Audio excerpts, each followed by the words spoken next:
Hello everyone, I'm just, okay, it's working, okay, good. Sorry. I had to do a fake, okay, before I introduce myself and everything that's happening tonight, I've got to tell you this story, okay? So, I had a load of fun yesterday. My computer updated, or tried to update, and then all these error messages came up saying we cannot, your computer cannot be updated because another update is already in progress. And it was saying this for every single update that was available. So, you know, I asked my partner Cal, I said, I played around with it for like 30 minutes, couldn't figure out how to fix it. I asked my partner Cal to fix it for me, take a look at it. They managed to fix it. Sorry, bug. They managed to fix it. But now, for some reason, all of my audio, my speakers, my microphone, everything has been on all of my apps have been set to default. That was on Discord and as well as OBS. So anytime I want to use my microphone or my speakers, I've got to reset everything, and it's just a pain in the neck. So that is why there is no music at the very beginning of the stream. For those of you who may have been here like literally at the first 20 seconds. So that's the story. But hello, how are you all doing tonight? I hope you're well. We've got a Rock. Hello, Rock. How are you? And ignore the D Live thing, guys. That's just ignore that. Ignore the restream bot. It just, don't. Secret. It's a secret. So, anyway. Hello everyone, welcome to the channel. My name's Muir Dragonne. I am your tour guide for this evening, I think. Except we're not really doing a tour tonight. Instead, we're having a chat with the wonderful voice actor, otherwise known as the V Ant. Because I just made it up and it sounds good.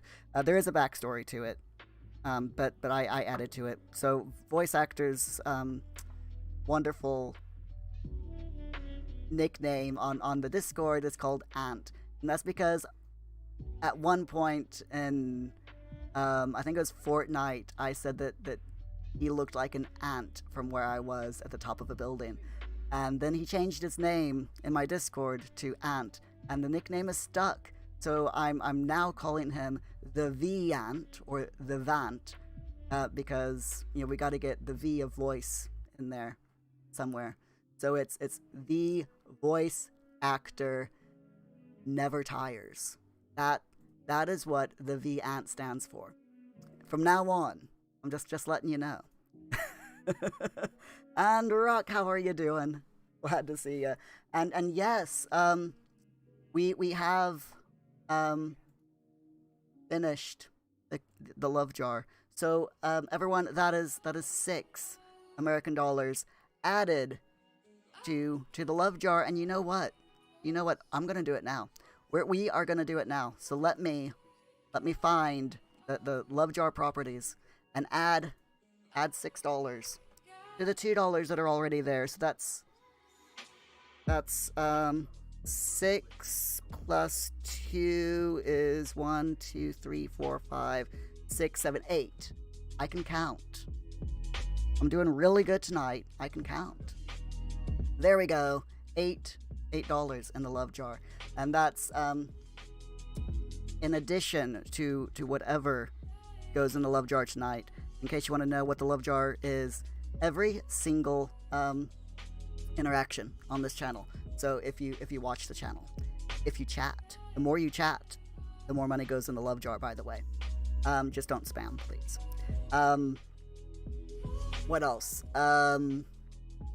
Any follows, raids, subs, hosts, bits, in all of that and more, equals money going into the love jar. And at the end of every week on Friday, at the end of the stream, I take whatever is in the love jar, split it in half. Half of it goes to charity. Half of it goes to the person that we stream, in the form of gift subs and bits, depending on how much we have. So I'm gonna bring on voice actor, and this is gonna be loads of fun because I let you guys talk me into eating something on camera tonight. I have no idea how I let you talk me into this. I watched the VOD from Monday, and I still have no clue how I let you guys talk me into this. But this is what we've got, okay? I'm going to bring voice actor on, and then we're going to eat this. So we've got a little bit of vegan cinnamon ice cream and a pickle.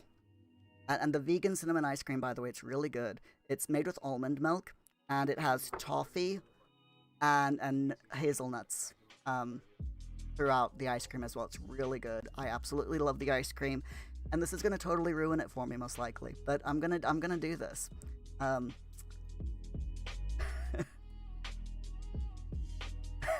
Voice actor, you have to go back to Tesco. You'll be back in an hour.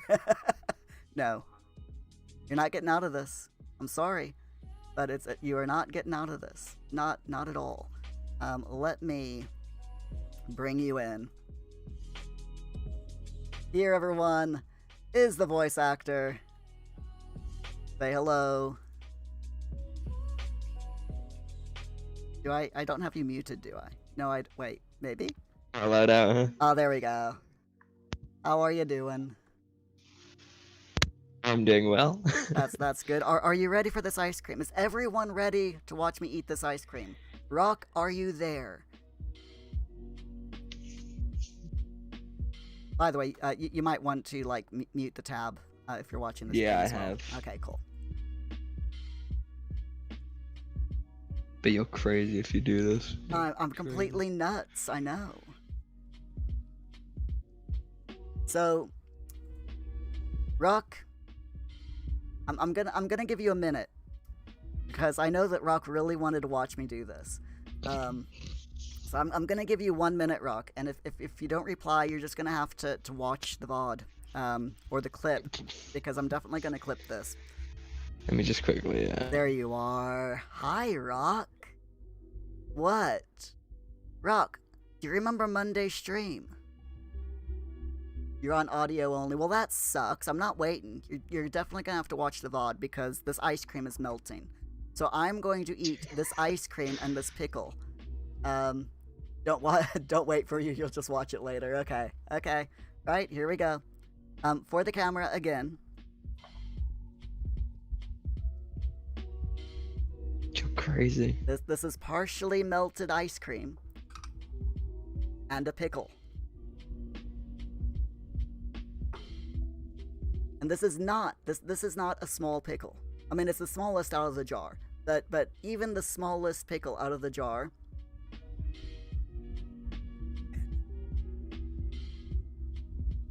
is still longer than my index finger. So here we go.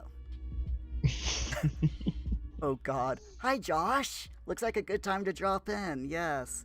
Yes. All right. So basically, these are so good pickles, by the way. So basically what I'm doing right now is I'm hollowing out the pickle a little bit to make a spoon. So if you'll just pardon me for 1 moment.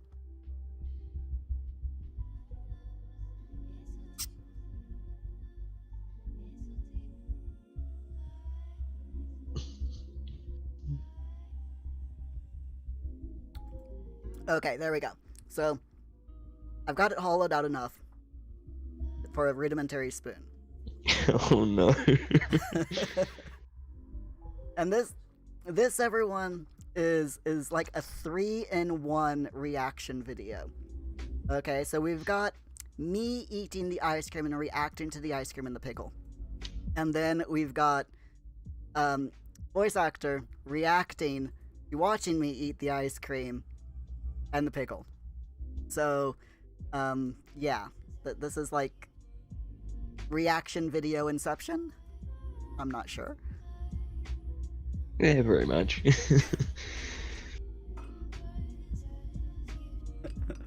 Rocks on YouTube. Oh dear.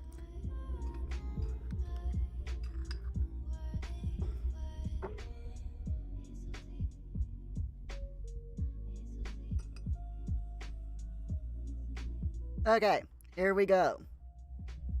1 full pickle spoon of ice cream. Cinnamon ice cream.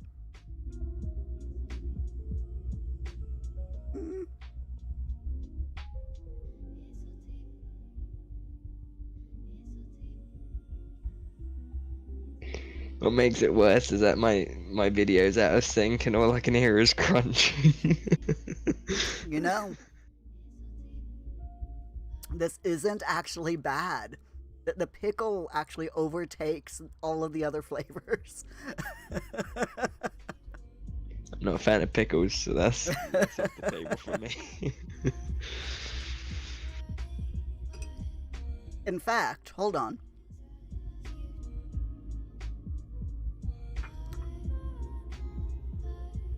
Again for a second spoon.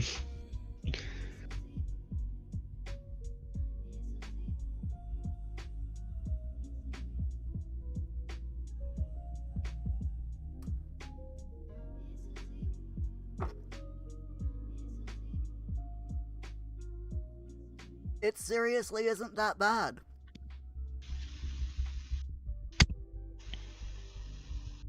Josh, should you make pickle ice cream for a dessert? No. No, thank you, Josh. That's quite all right.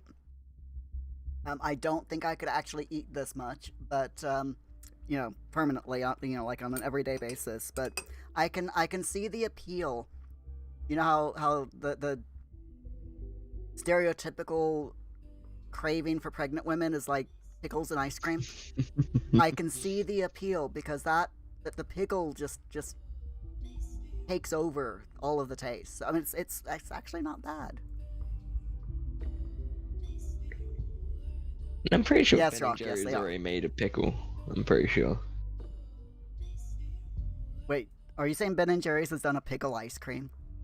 I'm pretty sure. I know they've done pistachios and stuff like that, but let me check. It wouldn't surprise me. I've got Ben and Jerry's Chip Happens ice cream in the freezer, which is chocolate chip ice cream made with ready salted potato crisps. So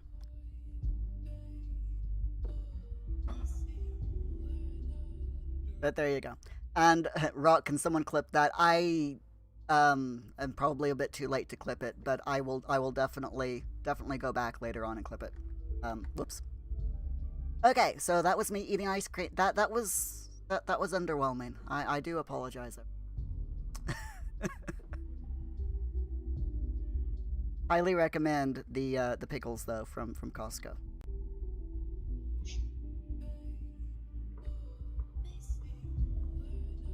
Highly recommend them. Okay, so voice actor. Right, so for those of you who don't know what's going on, hi, welcome to the channel. Weirdness is what's going on. Weirdness is what always goes on in this channel. From eating sour sweets, to eating chili chocolate, to eating pickles and ice cream, evidently. I mean, you never know what's going to happen. From one night to the next. On this channel. But tonight is a special stream. Because we are having, well, we have, right there, no, wrong direction. Right there, special guest star. His name is The Voice Actor. And we are interviewing Voice Actor tonight. We're having a chat with him because he spent a little bit of time, or he spent time in California. Pardon me. Yep. So Voice Actor, if you want to go ahead and just say hi in the chat so that people know who you are and they can check out your Twitch channel if they like.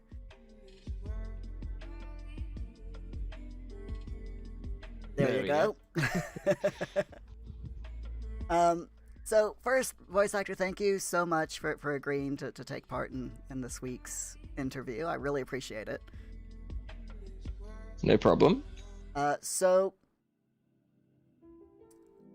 why don't you tell a little bit about yourself to people who've never had the pleasure of chatting with you before? Okay, well, my name is Peter, also known as the voice actor, and I've been doing freelancing for the past maybe about 3 years now, coming up to. A streamer for 5 years, and well, here I am. I've met Muir about what 2 years ago. Yeah, about that. Well, I mean, it was. We met through. Was it Cry and Mo's channel that we met? I think so. So it would have been about 3 years ago. Yeah. 3 years. There we go. Oh, I'm gonna have to turn that Stream Elements thing off.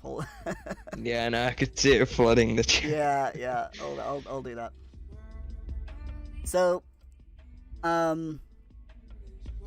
while I'm fiddling around with Stream Elements in the background, so all this month we have been virtually traveling, following the footsteps of Sean and Daniel Diaz from Life is Strange 2.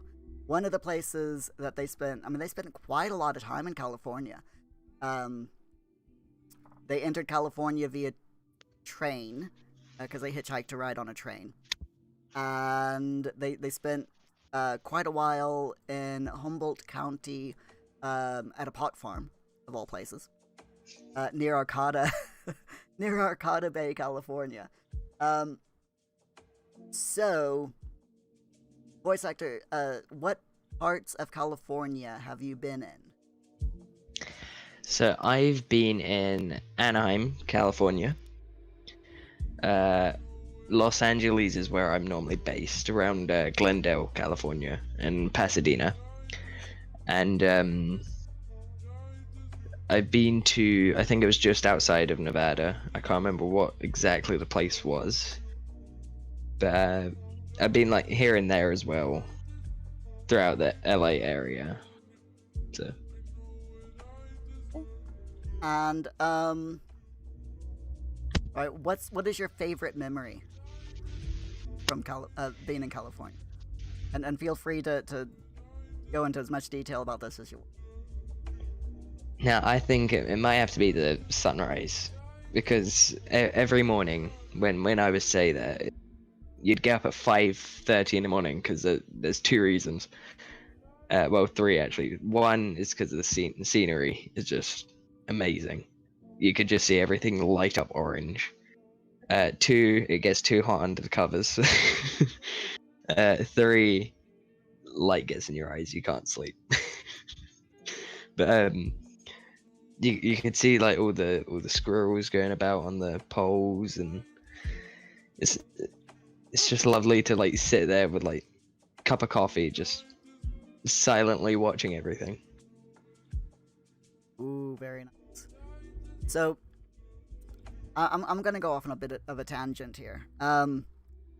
So you and I met, as we said before, you and I met about 3 years ago in Cry and Mo's channel. And for those of you who don't know who Cry and Mo is, Cry and Mo used to be a streamer here on Twitch. And he did, when I first started following him, he did mainly Minecraft streams from a Minecraft server that was a sub-server. And then he got burned out on Minecraft and went to just chatting and painting tabletop miniatures. So I thought, give a little bit of background on that, because I'm pretty sure there are people going, who the heck is Cry and Mo?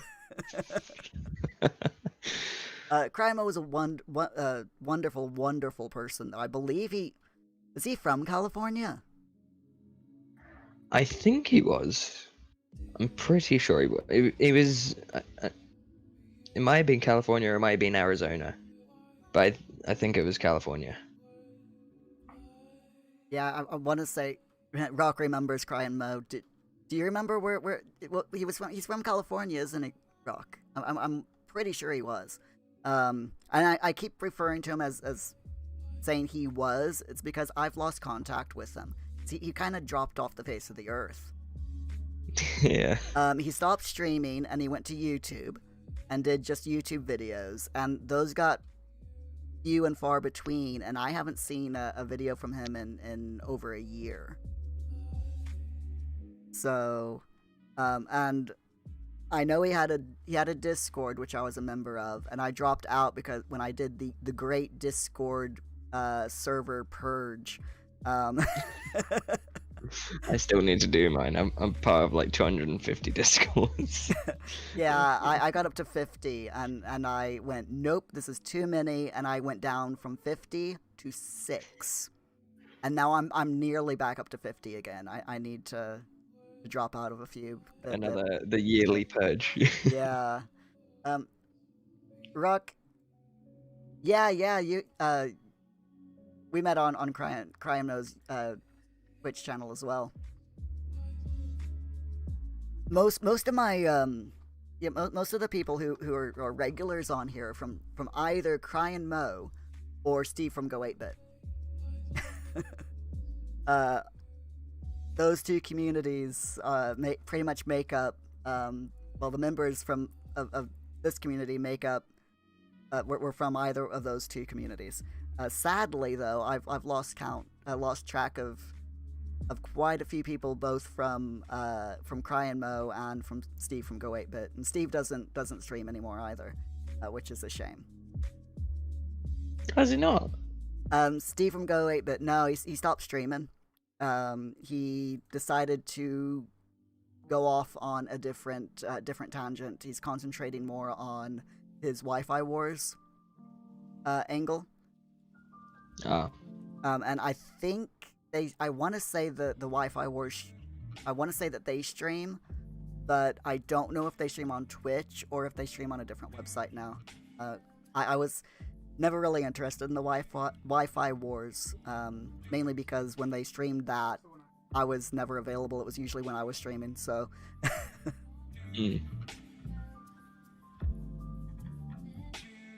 Rock's gonna lurk in audio. No worries, Rock. I hope you enjoyed the pickle and ice cream eating. I'm just gonna taste pickle for the rest of the night now. Seriously, with that ice cream though, and the pickle, it's like I got a hint of the cinnamon, and then it's just like overpowered. Then it's just like vinegar. Okay, so you said your favorite memory, or one of your favorite memories from California is the sunrises or sunsets, Yeah. Or both. The sunrises, yeah. The sunrises. Yeah, both, yeah. Both. I mean, in California, you'd go into a building and then you'd come out and it'd just be pitch black.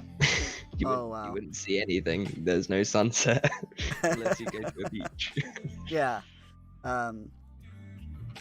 One of the I lived in, Kansas doesn't hold a candle to California, mainly because it's landlocked and you don't get the beaches and the sunsets or sunrises that you do in California. But in Kansas, the sunsets in Kansas, because it was so flat, the sunsets looked like watercolor paintings every night. So pretty. I mean, just bright, vibrant oranges and yellows and purples and pinks. Really, really pretty. Especially during the Dust Bowl season. I mean, America does normally have the best, like, sunrise and sundowns. Oh, yeah. I remember one time when I was a kid. I was a little kid here. I was probably like, I'm gonna guess 10-ish. And I was staying with my cousins. And for about a week, we stayed with one of their cousins from their mom's side of the family.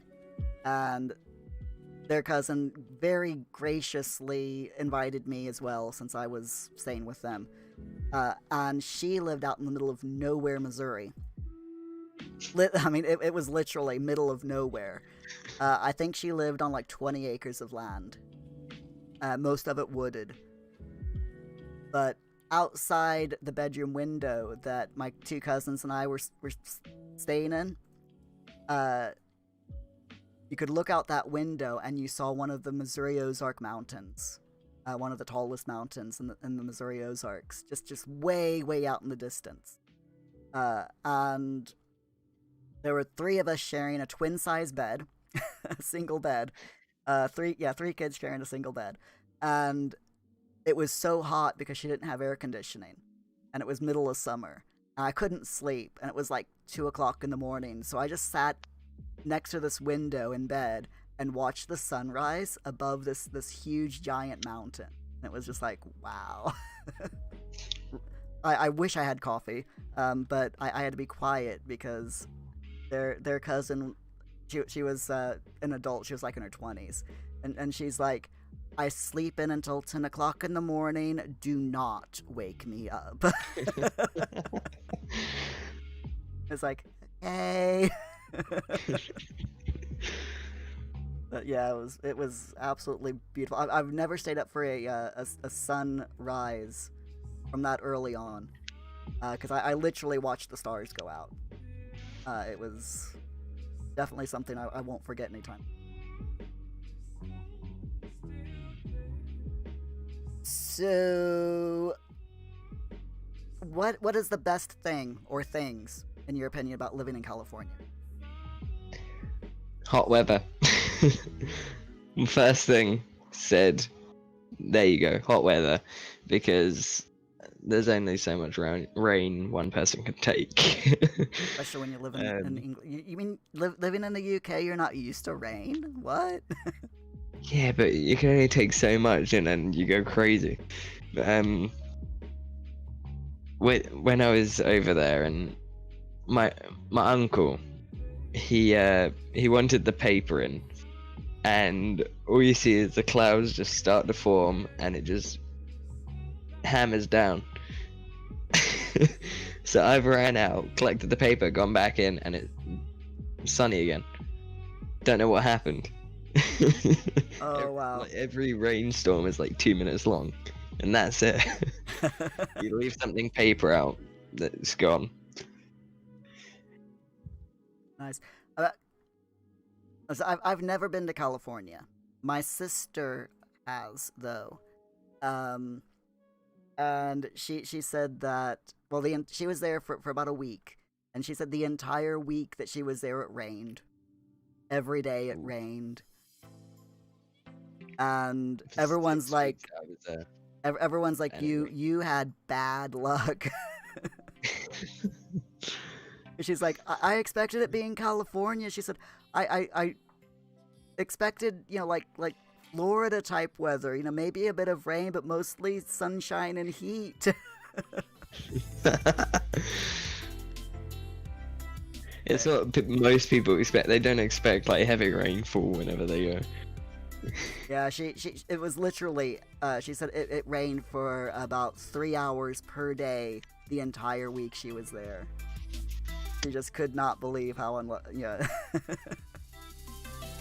But then she went in the off season. She went in September, and she was expecting like July and August weather,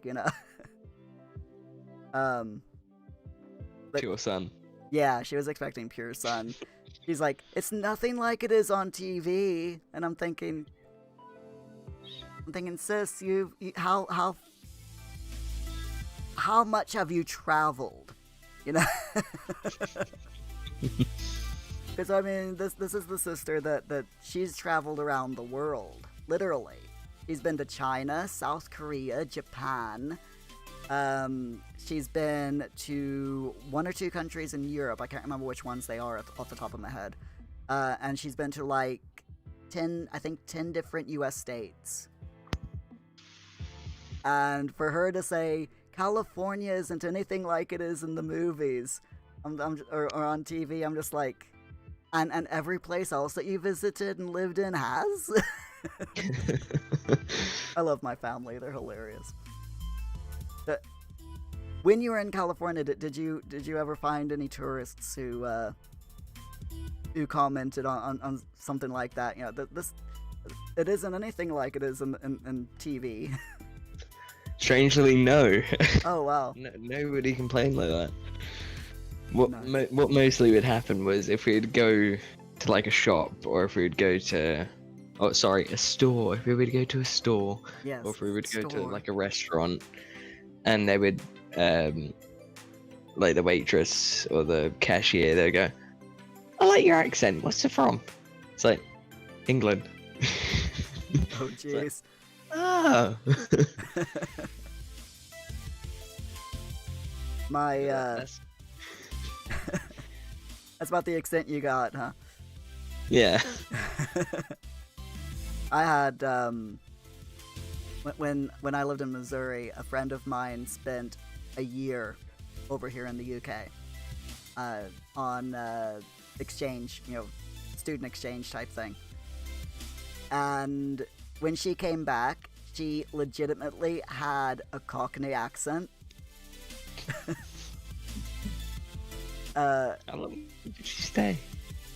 But I mean, she legitimately she had, like, because she spent most of her time in London, so she had a London Cockney type accent.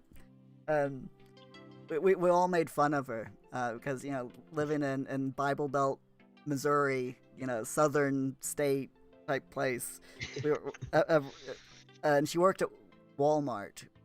Both of us worked at Walmart in the same, you know, in the jewelry department, and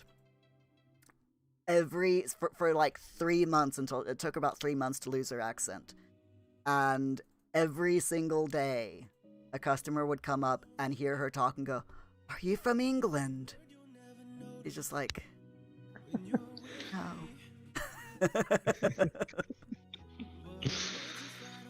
I've worked. She's like, "I've worked here for 10 years. No, I'm not."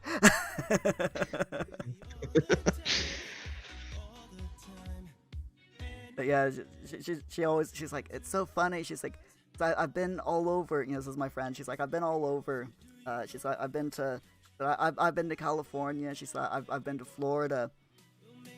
She said, "I went to New York." She said, "And I lived in London for a year." She said, "And everywhere I go," she's, after I came, yeah, after I finished in London, she said, "When I was in London, it was the American girl." She's like, "And as soon as I get back here to the United States, everyone thinks I'm from England." And I'm like, so funny. Okay, so you said the heat, the best thing, the hot weather. Wait, so the hot weather in California, because like I said, I've never been. So you know what the British summers are like. Yeah. I mean, it's like 70 degrees Fahrenheit here in the UK, and it feels like 100 degrees Fahrenheit. I'm going by Fahrenheit because I lived in the US during, you know, summer, so Fahrenheit is what I worked on. But how is the heat in California compared to the heat over here? Now, in California, you don't feel the heat. You can tell it's hot, but you can't feel your face sweating or anything. The reason why is because over here, whenever we have hot summers, it's humidity. You don't get the moisture in the air in California, so you could tell it's warm, but you're not like sweating or anything. Okay, yeah, because that matches up a bit to how it was in Missouri when I was living there, because it's same thing. Is like, it could be 100 degrees Fahrenheit and the humidity would be 0. So it was hot, and we knew it was hot, but we very rarely actually sweated because there was no humidity. It was a dry heat. It's just to the point of getting sunburnt. Yeah. Where you become a lobster on a platter like that. Yeah, exactly. I don't think living in Missouri, I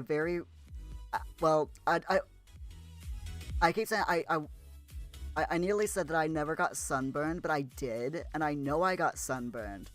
But at the same time, I think it was a case of the entire summer I was sunburned, so when I was living there, it was like it was normal, and you don't think, oh, I'm sunburned when you're there, unless it's an extreme sunburn and to the point where it hurts. But I can feel that pain. yeah. Every time I go. And I always get sunburnt because I'm pale. Okay, I'm a vampire over here. When it gets to America, I'm literally second day over, I'm as red as a lobster. And I have to stop my 40-year-old cousin from hitting me on the back. That's it like, shows you how much of a child he is. is your cousin American or is he British? Yep, He's yep. American. Ooh. I was gonna say, slapping people on on their sunburned skin, it's like an American pastime. I swear it is. Because every single American that I have ever met, like, oh, you're sunburned? there. It's like, ah. Here's the thing, we'd normally be like, oh, you're sunburned. Okay, let's get the aloe vera for the third time today. Puts it on. Okay, I should be alright. yeah, exactly. Oh, geez. It's like they come out of nowhere. Been in hiding for 3 hours, like, I'm waiting. I will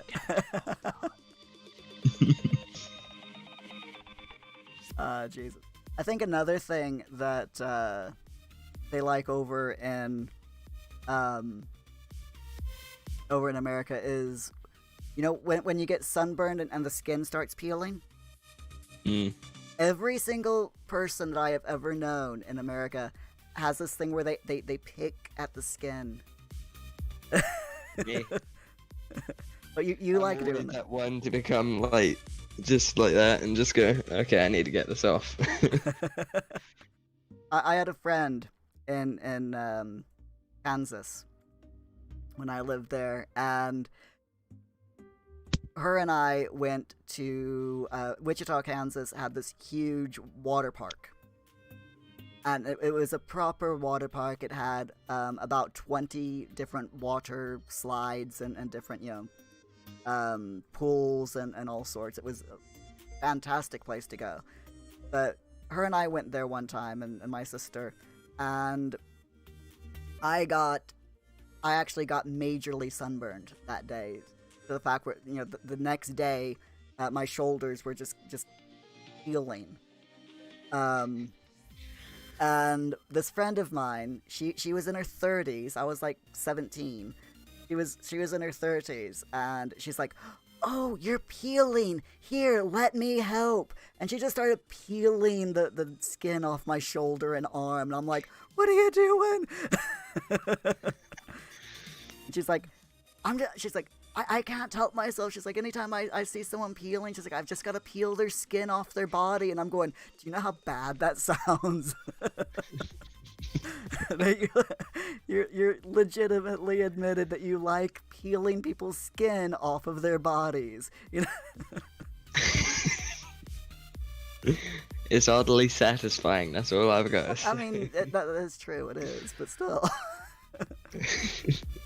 I can't do it to anyone else unless they ask me to, and I know them well.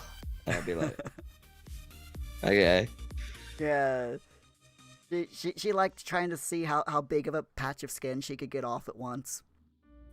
She would literally sit there and like very slowly peel back the skin. Just try and get every little piece. Yeah. And she try to get the biggest patch as well. She's like, oh darn, it tore. Like, oh good God, lady. my friends are weird. I mean, that's all I can say. So, Oh, no. all right. So, what was the worst? What's the worst thing about California? And other than the tourists. Okay, I can have you on that one there. I mean, there's probably at least one person there that said, I want the manager. But, spiders. Oh, jeez. spiders. You get the That's- desert spiders out there, Yes, and yes, they're, you do. yeah. So the reason I hate them is we should probably look here as well, because our spiders are the most poisonous and they could kill you in a bite, but their fangs are too delicate to bite into our skin. But over in America, they've got black widows, Yep. Yep. so you have to check your shoes. Oh yeah, pretty much every U.S. state has a black widow spider. Yeah, Missouri does, Yeah. Kansas does. I know that for a fact, and California does. I remember Ooh. last time we were out there, we're all asleep, and I just hear somebody scream in the bathroom, and we all ran to see what it was, and we just see this thing bouncing on the floor, running towards the TV, and we're like, kill it! Oh jeez. Yeah, black widows, man. Those are dangerous spiders. I don't know if California has them, but I know Missouri also had the brown recluse spider. Is that the Um, false widow? No, it's the brown recluse. It's a brown spider, and it's got like the shape of a fiddle on its back. I think they have them, but I think they tend to stay away in like back gardens, so like the back of your fence. Yeah. That's probably where they'd be. Hey, these doves, how's it going? You like your McDonald's ads? Dude, I am so sorry about the ads, my friend. Can't control them, unfortunately, Twitch. Sorry, just saying hi to the Dubs only, who just entered the chat. But how are you doing, Dubs? Hope you're doing okay. McDonald's ads. Wait, what McDonald's ad did you get? I don't get ads on Twitch because everyone that I watch on Twitch I'm subbed to, so and everyone that I want to watch that I'm not subbed to or I usually can't watch because they either stream like at 3 o'clock in the morning my time or or stream when I'm streaming, so. Or secretly, the third option, as soon as you pop in, they play ad time. Yeah, that I actually know a couple of streamers that have regular ad breaks, as in, you know, they'll put on a anywhere from a 1 to a 3 minute ad like every 45 minutes on their stream, every 30 to 45 minutes, and I'm like, really? They're like, it's so why we don't get pre-rolls. And I'm like, yeah, but really? it can be annoying. Okay, so spiders are the worst things about living in California. So what kinds of spiders live in... Hold on, I'm gonna have to check now. I'm curious. Hold on.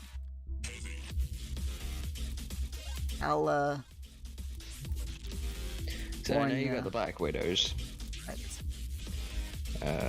Okay, so yeah, in California, you've got the tarantula. Yeah. Black widow spider.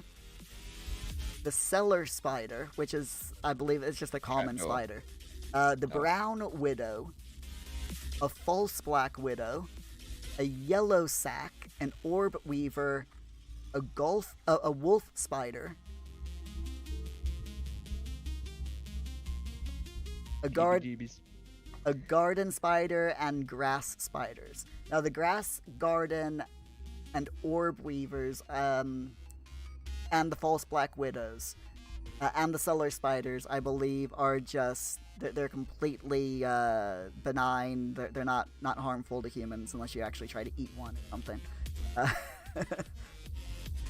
Never eat a spider, folks. We all know about the old woman that swallowed the fly. Yeah, exactly. Yep. The horse. Yep, exactly. So, yeah, so the venomous spiders in California are the black widow, the brown widow, the yellow sac, and then you've got the desert recluse spider and the Chilean recluse spider. Which are in Southern California. I've never heard of a brown widow. Have you not?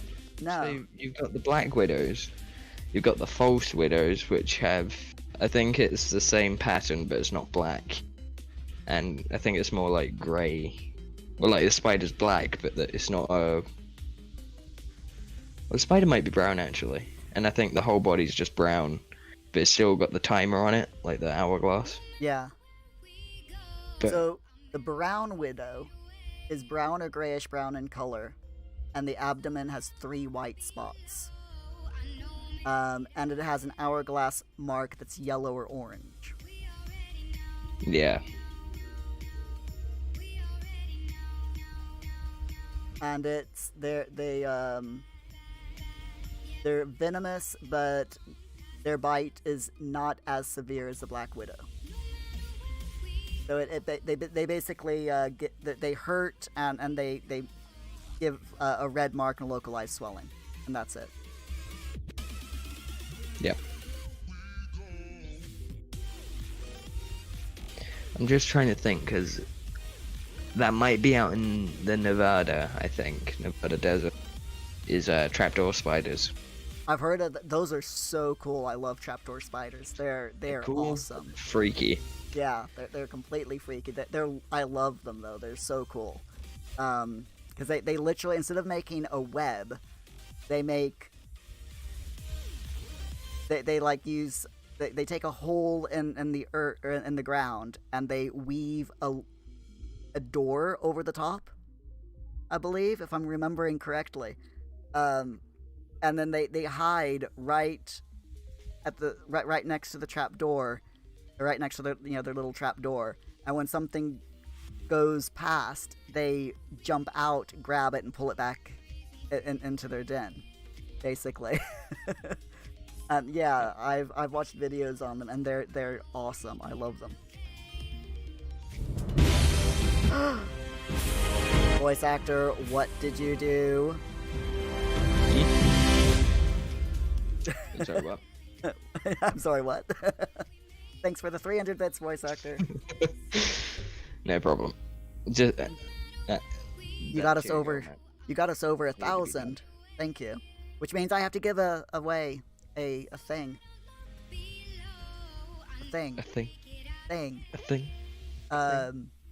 I legitimately can't come up with a word at the moment. A subscription. That's it. A channel sub.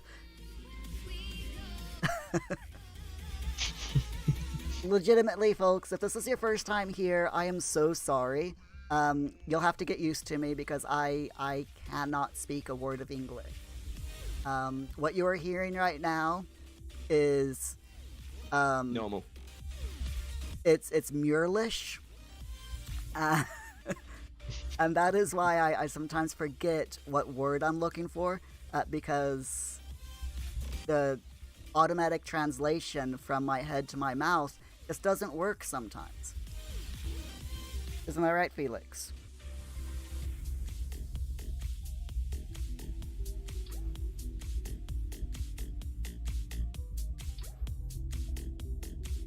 My cat in her usual annoying position.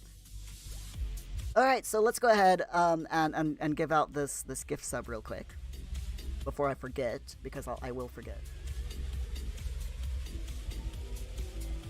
So to do that, I've got to go to my channel, because the stream manager is really, really weird. Sometimes the stream manager will let me gift a sub on the stream manager. Other times it won't, and tonight is one of those times where it's not letting me gift a sub. It's complete. I don't know why it does it, but it's Twitch. That's the only reason for why it does it.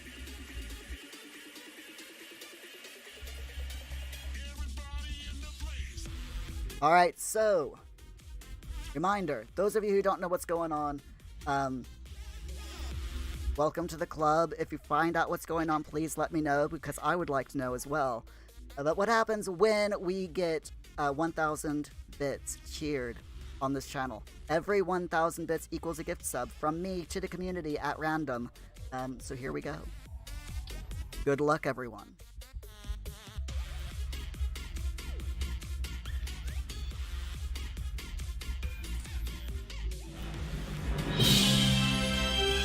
Who got it?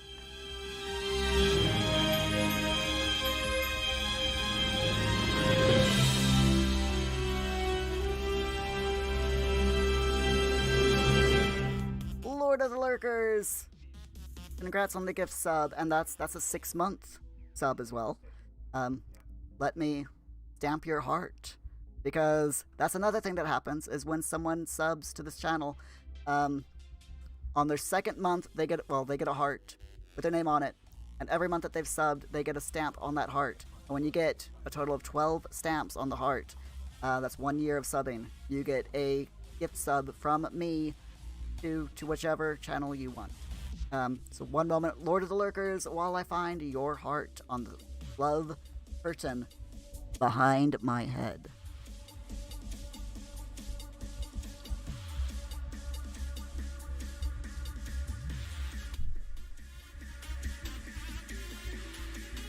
I'll let Felix hold my headphone.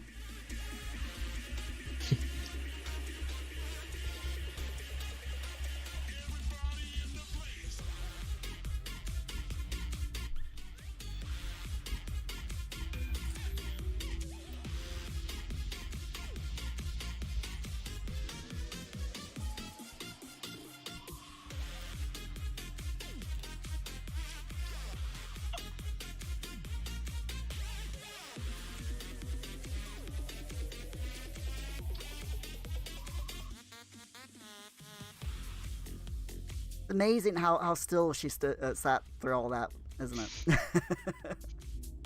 By the way, what is that in your hand? Oh. I got this at Universal Studios. Oh, nice. Is that an official Harry Potter wand? Yes, it is. That's the Elder Wand, isn't it? Yep. I thought I recognized. Oh, nice. Very nice. It was between this, Snape, or Voldemort, and it was a hard choice. Yeah, I would have problems choosing as well. I went to Harry Potter Studios down in London. Oh yeah, I did that a couple of years ago. Yeah. And I got this glass from there. This glass was the last one in the gift shop. And they told me, she said, you know, this was the it was the one on display, it was the display glass. And the manager of the store, because I asked them if they had any, and that was in a box. And the manager ended up, the person at the till asked someone on the floor. The person on the floor said, "Hold on, I'll get the manager." Just to see if they could maybe order one and and like send it to me through the post, so I wouldn't have to take home the display glass because I didn't have a box for it. The store manager looked, and she came out. Took about 5 minutes to looking in the back, and she came out and she said, "Actually," she said, "that is the very last glass." She said, "It's discontinued."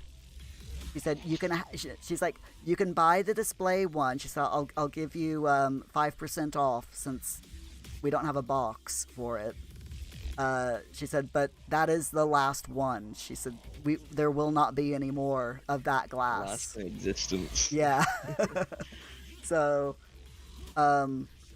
I love this glass. It is like, it's an awesome glass. And I'm like, this glass better not break ever. I couldn't imagine that. They had in these glasses, they had glasses for every single house, every Hogwarts house, and then they had the one that was the Dark Mark. And I there were loads of all the other ones, and I'm like, I don't like any of them. It's like, I didn't like them because the Slytherin one, the green, looked sickly. The Hufflepuff, again, the yellow, it looked very gross and sickly color. And this is the only one that I liked because the you can't see with the Pepsi, but it gradually fades down to black at the very bottom. And it was this is the only one that I like the looks of. So I'm really lucky that we went when I did, because that was, out of everything that was in the gift shop, that was the only thing that I was interested in buying. If you ever go to LA and you go to Universal, and if they still have Harry Potter Land, you have to try a butterbeer. Oh yeah, we did the butterbeer in London. Is it? I don't know if that's the same recipe or not. I was gonna say, is it a different recipe? Well, I mean, you could get it in two ways. You could get it in normal butterbeer style, or you could get it iced. Ooh, that's interesting. So okay. it's actually just a slushy. Oh, nice. Yeah. Yeah, the one in London, I think they had I want to say they had a slushy, but I think their slushy machine was broken, so it was just the traditional butterbeer. That stuff was so sweet. It's like, I liked it. I liked it. Yeah, but it was really, really sweet. I was gonna show you because we got a souvenir butterbeer mug with it, but they're all in the kitchen. I have no idea where they are, so. Yeah, we have disposable cups, but I think they're back at my cousin's in America. So they just normally say I think it's just Harry Potter World at Universal. Oh, nice. Yeah, this one looks like the one that we've got from London looks like a miniature beer stein. Plastic, of course, because, you know, they wouldn't give you a glass. I think you could buy glass ones, but they were like something like 30 quid or something like that. And I'm like, I'm not paying 30 quid for a glass, you know. I'm a cheapskate.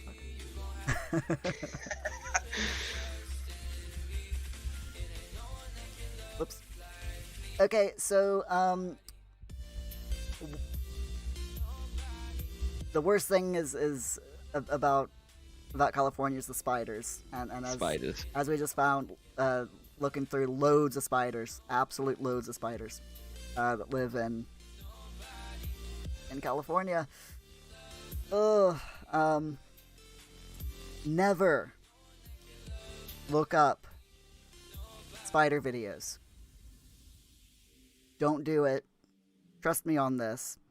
I can remember one of the things that I did one time was I looked up a video on the Black Widow spider, and it actually showed the Black Widow spider biting someone's arm. Ooh.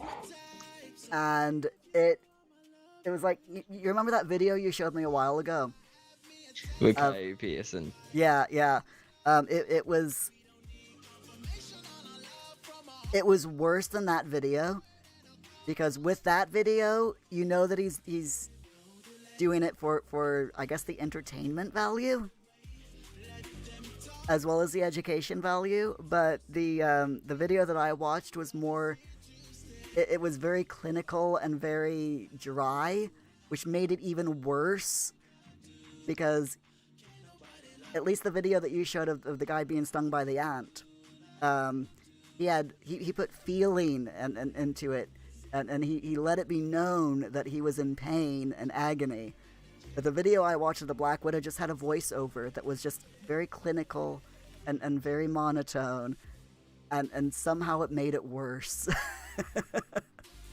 It was like the worst horror film that I have ever seen.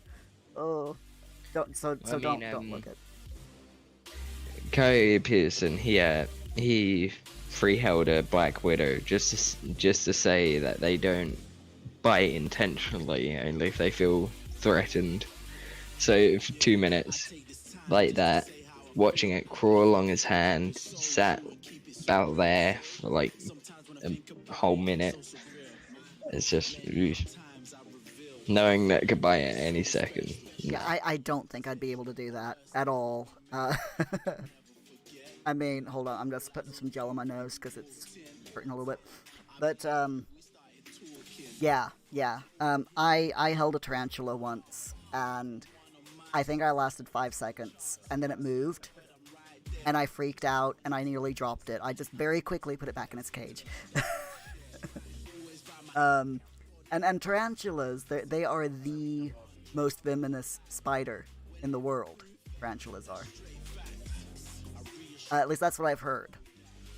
I thought it was our spiders, but it's just their fangs aren't able to penetrate the skin. Oh yeah, it might be that, but I think it's the tarantula might be the largest, most venomous spider. That might be, yeah.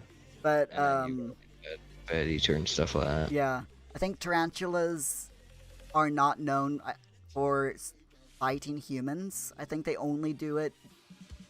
They only bite 100% if you like squish them or something. They're very docile, almost tame creatures. They're very pretty to look at, but they're spiders, and they still freak me out. I've got a slight phobia. Just a slight phobia of spiders. I can watch them through a screen, but when they're right there, nope. Yep, exactly. Ooh, you're level 150, by the way. Congrats. Oh. But yeah, there was one time, and I've told the story a couple of times, but I know that obviously there's going to be people who haven't heard it, and I don't know if you've heard it before. But when I was living in Widnes, I was getting ready to move from Widnes to Leeds, and I was getting boxes out of the outside shed that I had in my back garden, and I had stored like loads of cardboard boxes in the shed. I was bringing the cardboard boxes into the house to pack, and my head itched. I came inside, my head itched, and I went like this, scratched my head, and I felt something in my hair. And I brushed my head like that, and a spider, I kid you not, it was just a common English spider, but it was as big as the palm of my hand. And spiders, they're like long-legged and big bodied. Yeah. Yeah. And it freaked me out. The poor thing, it must have been more scared than I was, because, I mean, can you imagine just sitting, on something, and then all of a sudden finding yourself flying through the air and landing 20 feet away from the thing you were sitting on.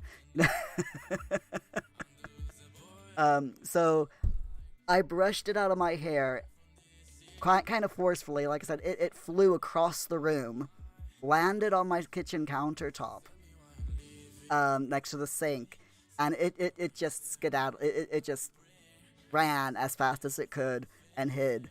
I didn't go into the kitchen for 2 days. Legitimately, I did not go into that kitchen for 2 days. We had takeaway. we had takeaway for 2 days because I refused to go into that kitchen. That is how There was 2 reasons why I hate spiders. One, Arachnophobia at 5 years old, the movie. Oh jeez. No, you shouldn't. That film is horrible. If you're 5 years old. No. Just don't.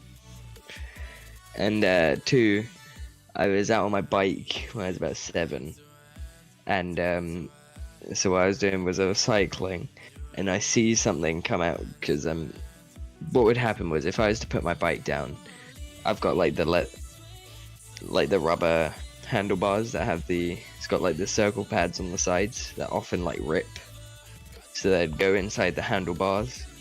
Yeah. And so what happens is you see like a spider's leg, and you're like, oh no, what is that? And I just see him like run across my hand, and like, oh Jesus. and I'm going about, I don't know, maybe 5 miles per hour on a bike. On a bike, yeah. Oh jeez. And so I'm trying to shake this off while I'm cycling, like, nope. No thank you. Just no. No, no. I had another spider. Again, when I lived in Widnes, crawl from underneath my TV. I was sitting on the sofa watching TV. The TV was on one side of the living room, sofa's on the other. And the spider just crawled out from underneath the TV, and I'm looking at it, and it was, again, a big UK, British house spider, giant thing. And I'm like, stay over there. And suddenly, it turned, looked right at me, or faced right at me, and then just came towards my feet at like a dead run. I immediately put my legs up on the sofa, squished myself all the way to the back of the sofa, as far away from the front of the sofa as I could, and the spider just literally just dead run all the way to the sofa and went underneath the sofa. And I'm like, the spider's under the sofa. I can't put my feet down on the floor because the spider's going to grab my feet. It's like, the spider is going to literally grab my feet when I touch the floor. So I just sat there, curled up on one little cushion of the sofa. And when it was time for me when I thought, okay, I'm going to go to bed, instead of getting up like you normally would, I walked along the sofa to the arm of the sofa, stood up on the arm of the sofa, and jumped as far away from the sofa as I could towards the door. Just... It reminds me of, so I used to have, like, a bunk bed, because my sister used to stay here, and then when she finally moved, I took the bottom bunk. So before we dismantled everything, this was at 4 a.m, I want to say, and I felt something moving. It's like, what's that? And then I see like a black thing move. I'm like, oh, it's probably my I turn, and I had a double mattress at the time, so I had one on top of each other. So there was a little bit of like a dip, and then it would go onto the second mattress. And so, I kid you not, I look, and I see this thing run up to my face. It's probably about as big as that. Ah, jeez. With leg span as well. Yeah. And so I went like that. I don't know where it's gone. Oh no, you flicked it off, and it just... Oh no. I don't think I'd have been sleeping in that bed. I didn't. I went downstairs, went on the couch for about 3 nights, couldn't find the bloody thing. So I don't know if it up and died, or if it up and ran. Probably just ran. In here. It's plotting. Just waiting Probably. Wouldn't surprise me. Knowing how many grudges I have with spiders. It and its children. It's passed the grudge on down to its children over the years. And their children.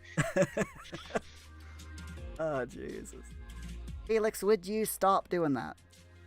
It's probably going to be like, I'm going to be an old man with my grandkids. It's going to be like, I was the son 10 times removed of that spider, but 65 years ago. Oh, Jesus. Oh, God. Okay. Speaking of spiders, what is in the terrarium behind you? That would be the snake. Ah, that's your snake. You might be able to see it, actually. I think you can. It's right in the corner. Ah. That. Oh, it's the thing that looks a little bit like a stick. Yes. Okay. What kind of snake is it? It's a corn snake. Just had him for over a year now, so that would be... Yeah, just be about a year and maybe 2 months. Oh, cool. Love snakes. I've never had a pet snake. but they're awesome creatures. And I've mainly never had a snake. One, because when I was living with my mother, she never would have let me have a snake. And neither would my sister when I was living with her. And now I have a cat.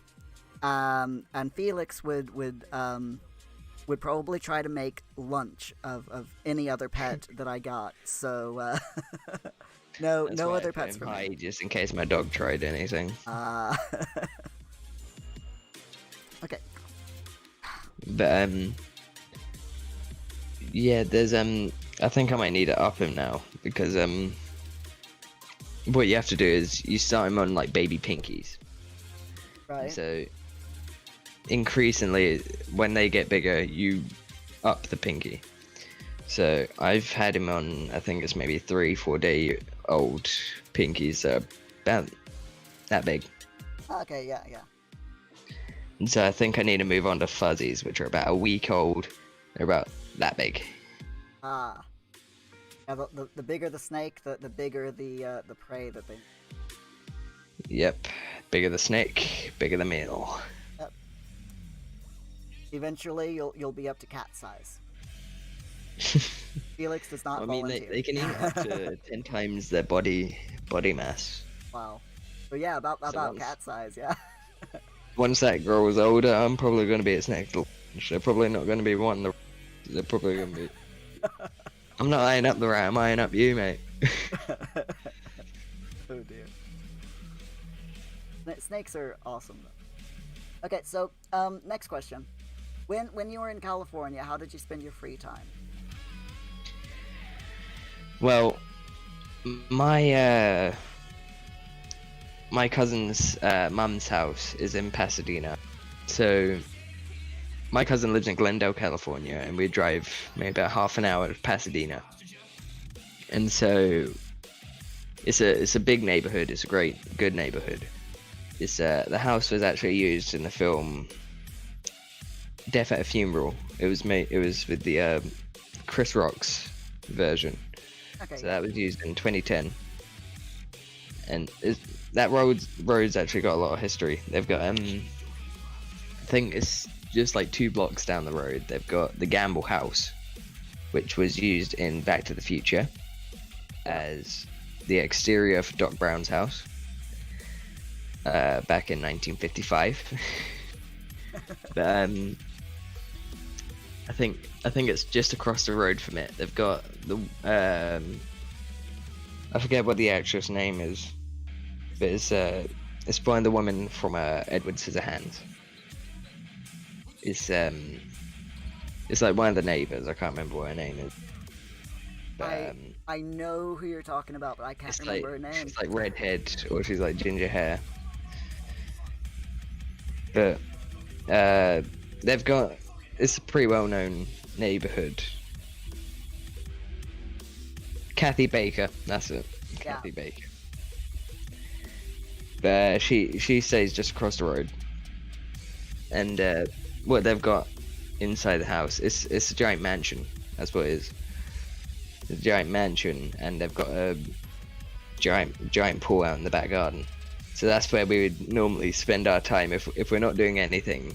If we're not going to any theme park, any beach or anything, we'd just go straight to the pool. Nice. Very nice. So is it, I mean, do you go to that pool? Is it like open to the public, or is it because you know the people No, who live there? It's my cousin's mum's house. Oh, And she okay, owns the pool. Oh, nice. Very nice.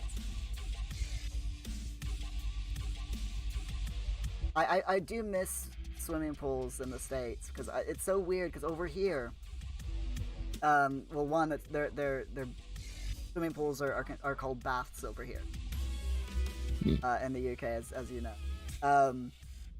And when I first moved over here to the UK, I'm like, it just floored me that there's no outdoor swimming pools in the UK, and I'm like, what? That is, I'm thinking, you know, when I first moved here, I'm like, that is so weird. What do you mean there are no outdoor swimming pools? And I first learned about it because someone in like January was like, "Oh, we're gonna go swimming,"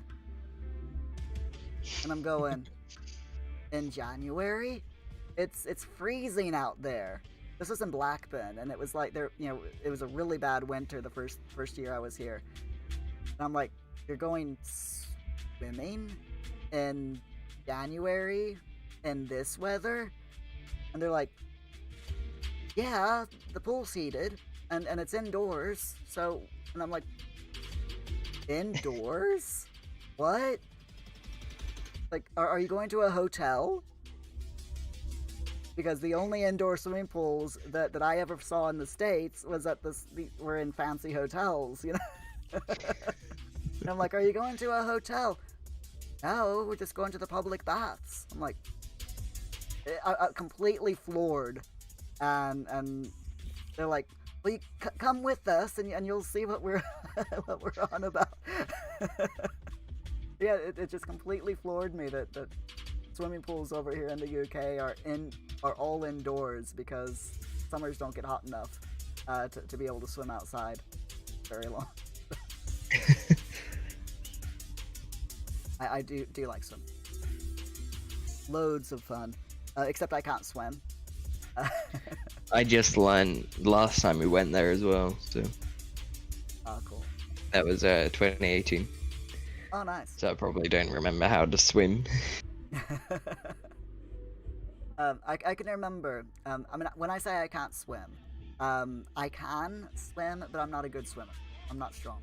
When I lived in the States, my brother-in-law took me swimming. I was like a kid. I was 10, maybe 11, and I met these other kids that were swimming as well. Hadn't seen them before, I was just swimming around. These kids came up to me and we started talking. And they're like, "Oh, let's go out into the deeper water." And I'm like, "Oh, I can't swim." And they're like, "Are you sure?" I'm like, "Yeah, I can't swim." And I said, "I'll prove it to you that I can't swim." And I don't know what I was thinking. And I'm like, "I'll prove it to you that I can't swim."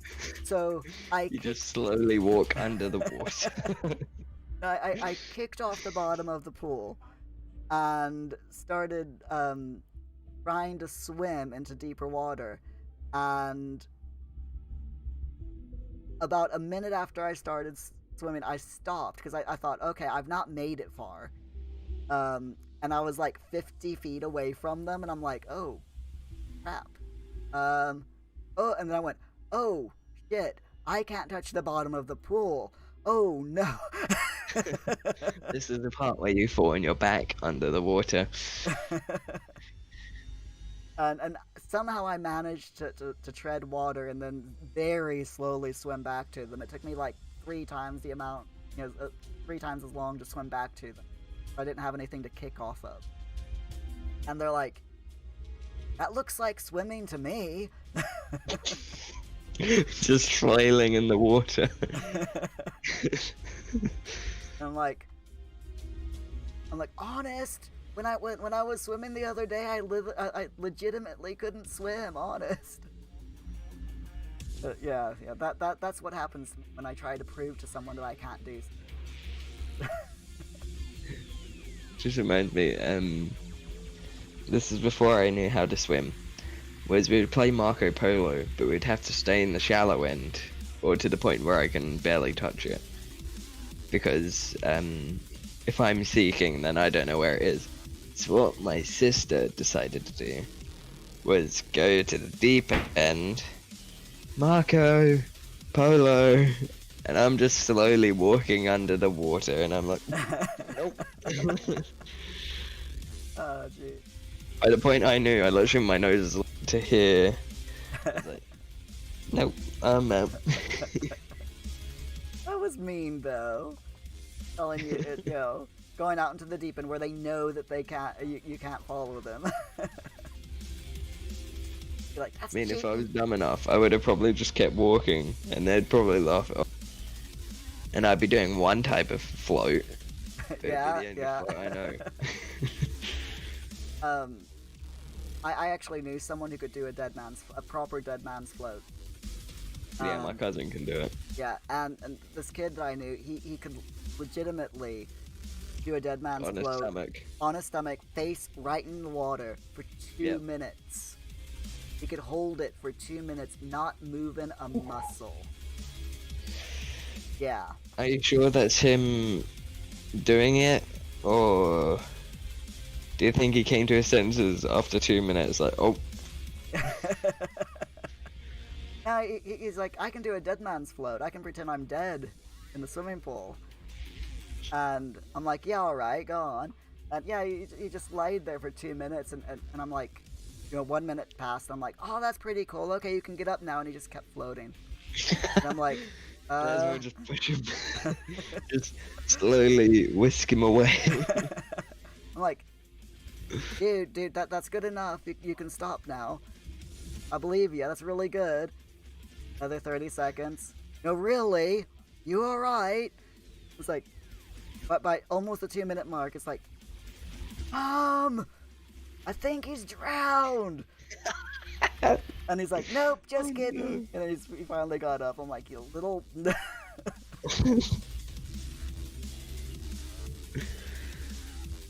Oh, no. Alright, so free time, you like spending time in a nice swimming pool at the back of a mansion. Lucky you. So, is there anywhere in California that you've not been that you would like to see?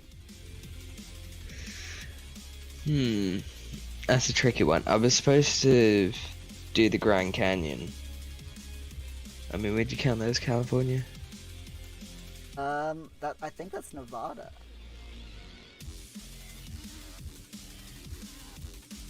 I mean, Grand Canyon, we were supposed to do that. I think it was 2020 we were supposed to go out there. Arizona. But we were supposed to go out and do that. But because of the 2020, couldn't do it. yeah, that kind of. And then there was I think we all wanted to go back to it's either normal Disneyland or it's Disney's California Adventure. That's like the bigger rides. That's like your Tower of Terror and stuff like that. Ooh, yeah. They brought out the Galaxy's Edge, so we wanted to do that when it opened, but we weren't there at the time. So when the Star Wars, like, they've also got Avatar now so next time we go over there, we want to do Avatar, Star Wars. So. Oh, nice. I have always wanted to go to one of the Disney theme parks, I'd say. I can remember when I was really little, and I first heard of Epcot Center. Yeah, and Epcot. That was really cool. And then when they came up with the Universal Studios at Walt Disney World, I'm like, oh, I really, really want to go there. And then when they put Harry Potter in Universal Studios on top of that, all the different Harry Potter stuff, I'm like, I really want to go. Unfortunately, I doubt I'll ever get to go. One, because it's just so crowded. When I lived in the States, and I kid you not, my ex-husband and we went to Florida because his entire family lived. His mom and his grandparents, they all lived down. So we went to visit them. And our plan, we were going to go to Disney World. The queue just to park was 20 miles long.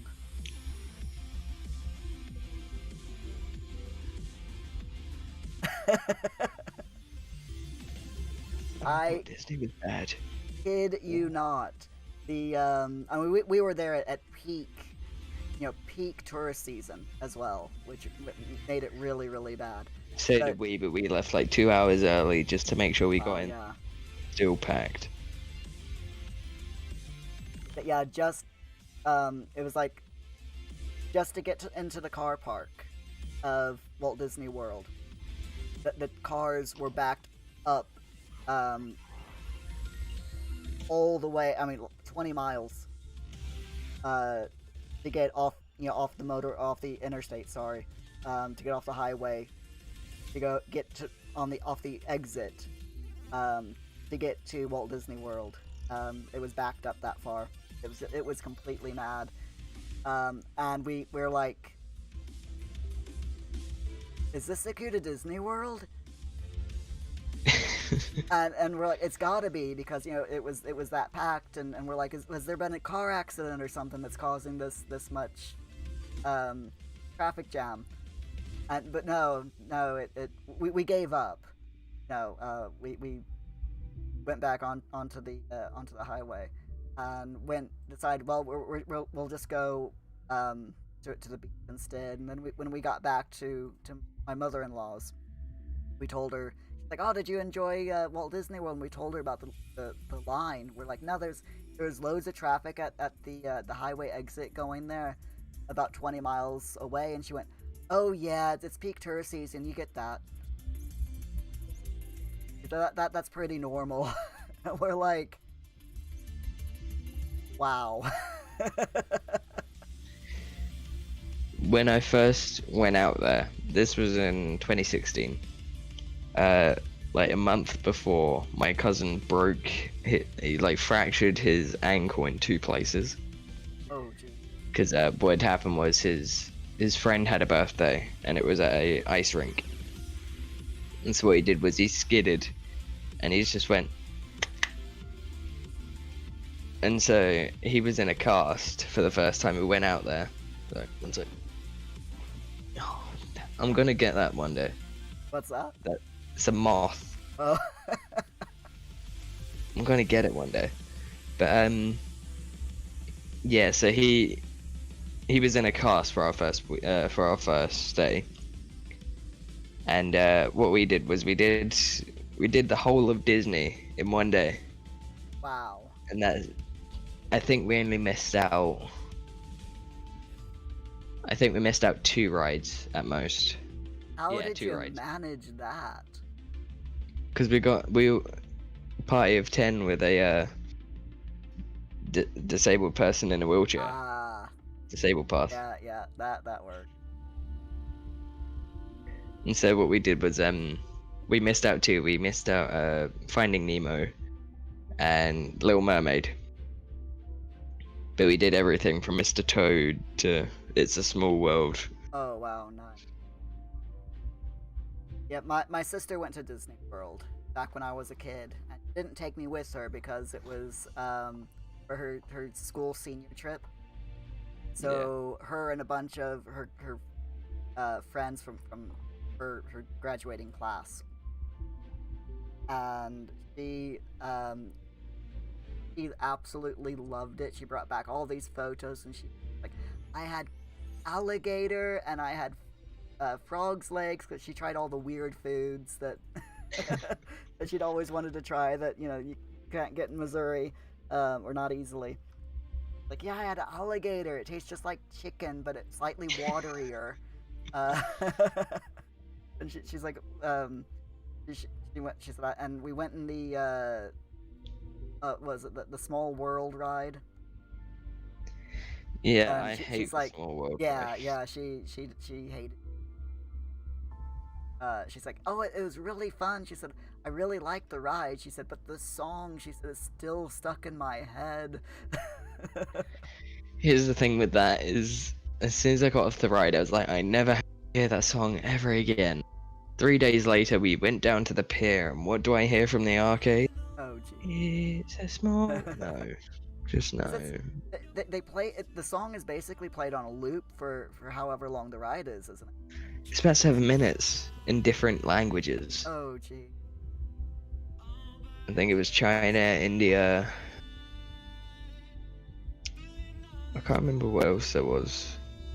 That is my idea of hell. Having to being stuck on a ride that plays nothing but that song for eternity. That's just no. I mean, my favorite ride in the normal Disneyland is has to be the Haunted Mansion. Oh, nice. Especially when I think it was the second time we went out there. We were there a little bit later in the summer. It happened. early. Yeah.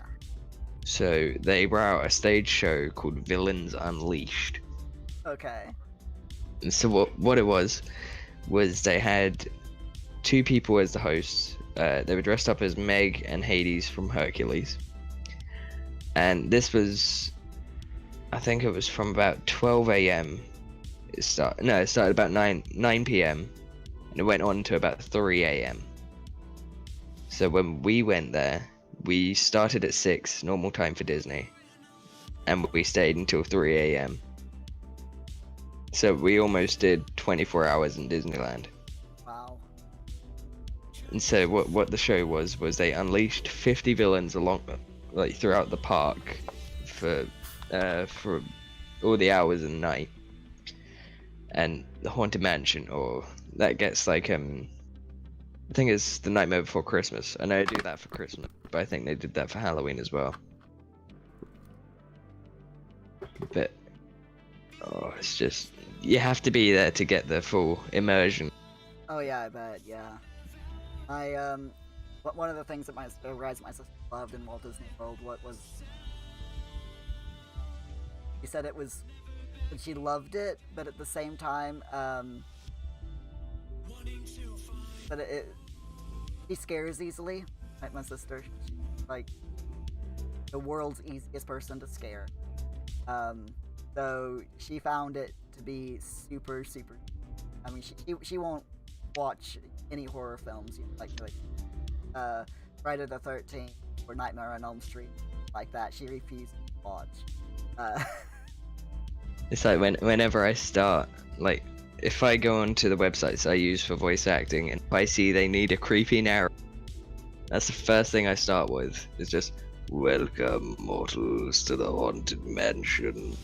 I am your host, your ghost host." And I think that's all I've done for creepy narrator, is just the Haunted Mansion transcript. Oh, and it works. Yeah, it does to a certain extent, and they're like, "Oh, can you do like all these tongue twisters?" Like, I'll try. Why do they want you to do tongue? I mean, I guess it's so that they can see how well you. Yeah. Yeah. Oh, I can do Peter Piper. That's about the only tongue twister I can do. I think the one that I could do fastest is, it's like the lips, the teeth, the tip of the tongue, tip of the tongue, the teeth, the lips. Wow. And it's the lips, the teeth, the tip of the tongue, the tip of the tongue, the teeth, the lips, and it's just like repeat it, and you have to get faster and faster. It's just annoying. Yeah. It's good though, because it shows that they can pretty much throw any line at you, and you can say it. You'll be able to say it without getting all tongue-tied. Which is why I never went into voice acting or acting of any kind, because you know what I'm like with talking, constantly stuttering. With words. Yeah, forgetting words. I was in, when I was in high school, I was in drama. And I took part in four different plays my junior and senior year of high school, about 2 each. My junior year, first play that I was in, I had 5 lines. It literally just 5 lines. That's all I did. And what was really funny is the play that I was in, I can't remember it now. I can't remember in my lines or the premise of the play or anything, but what I can remember is that the play is the same play that one of my sisters did when they were in high school. It was the exact same play. I can remember that. And then the second play I was in, I had more of a, I wasn't the star of the play. Supporting. Yeah, I was one of the major supporting actors. I played the part of a gang. I was one of the members of a gang. and the whole... What play was that? I can't remember the name, but the premise of the play was the heroine of the play, the main character. Yeah. She went out with a guy who ended up being killed or dying through some accident.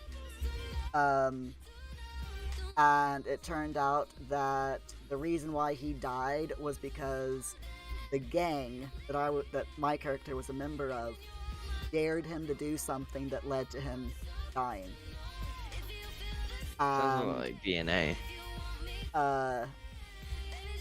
My part of the play, and I had a good... I'd say I had a good 20 minutes of speaking in the play, which is a pretty good, because it was only like an hour-long play. To have 20 minutes of speaking as a supporting actor was pretty good. So, but my role as in the gang, my character's role was basically to try to bully the main character into not going to the police because she knew that her boyfriend was doing a dare when he died. So that was my whole part of the play, was try to bully her into not going to the police, but she knew. That's all I can remember. I mean, we're talking, it was like going on 30 years ago now that I did this play. Whenever my school does plays, I'm normally backstage because they do the types of play that's like Legally Blonde, Hairspray, stuff like that. I'm more of my Beetlejuice the musical, Hunchback of Notre Dame. Yeah. Like different stuff like that. But they don't put that on. Like Aladdin, they wouldn't put that on. Aww. That sucks. Because I'm more of the villain type. Yeah. If they've got nothing there, yeah, exactly. off to the back of the stage I go. You go from the voice actor to the line coach. No, I go from the voice actor to the curtain guy. Oh, dude. And one of the another play I was in, because I switched schools in my junior and senior year of high school. I switched schools. So my senior year of high school, I was in 2 plays. I say 2 plays, but one of them was a really weird thing because it was a drama production by the drama class. Yep. And we wrote our own plays. This one play was everyone in the class wrote.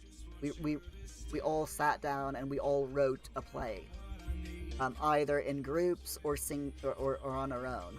I did one on my own, and I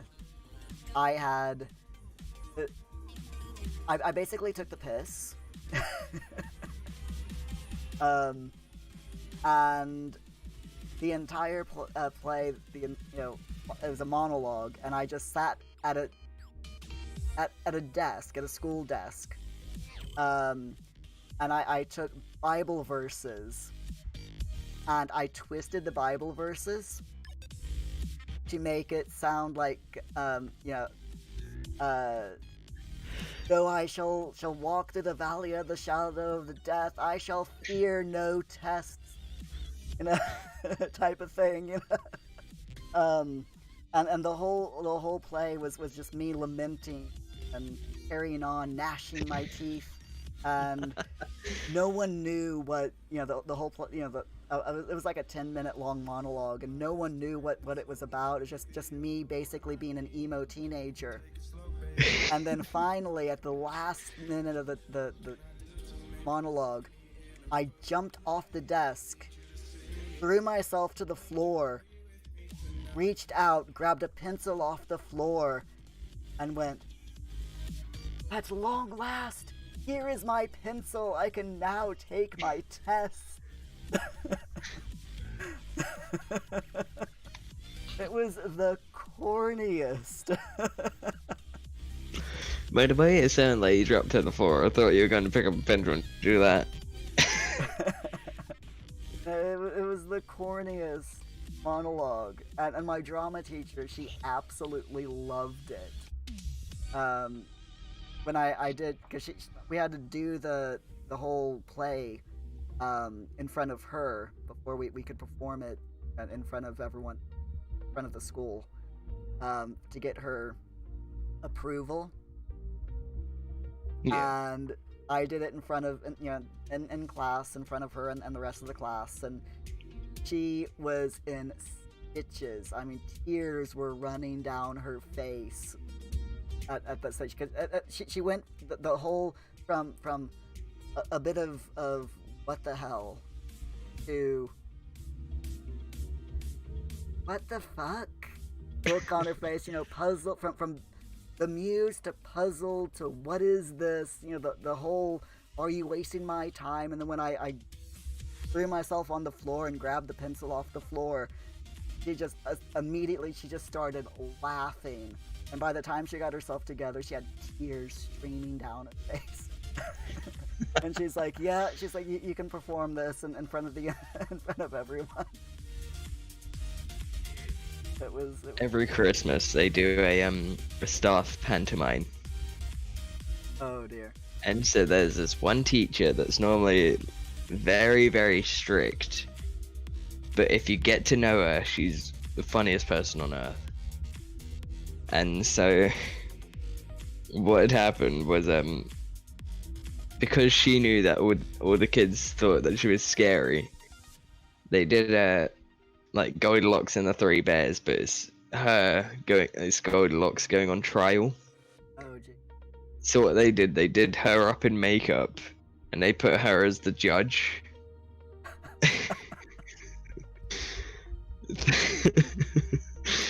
And so she's looking like dark under eyes and like purple lipstick and like the cartoony wrinkles and everything. Yeah.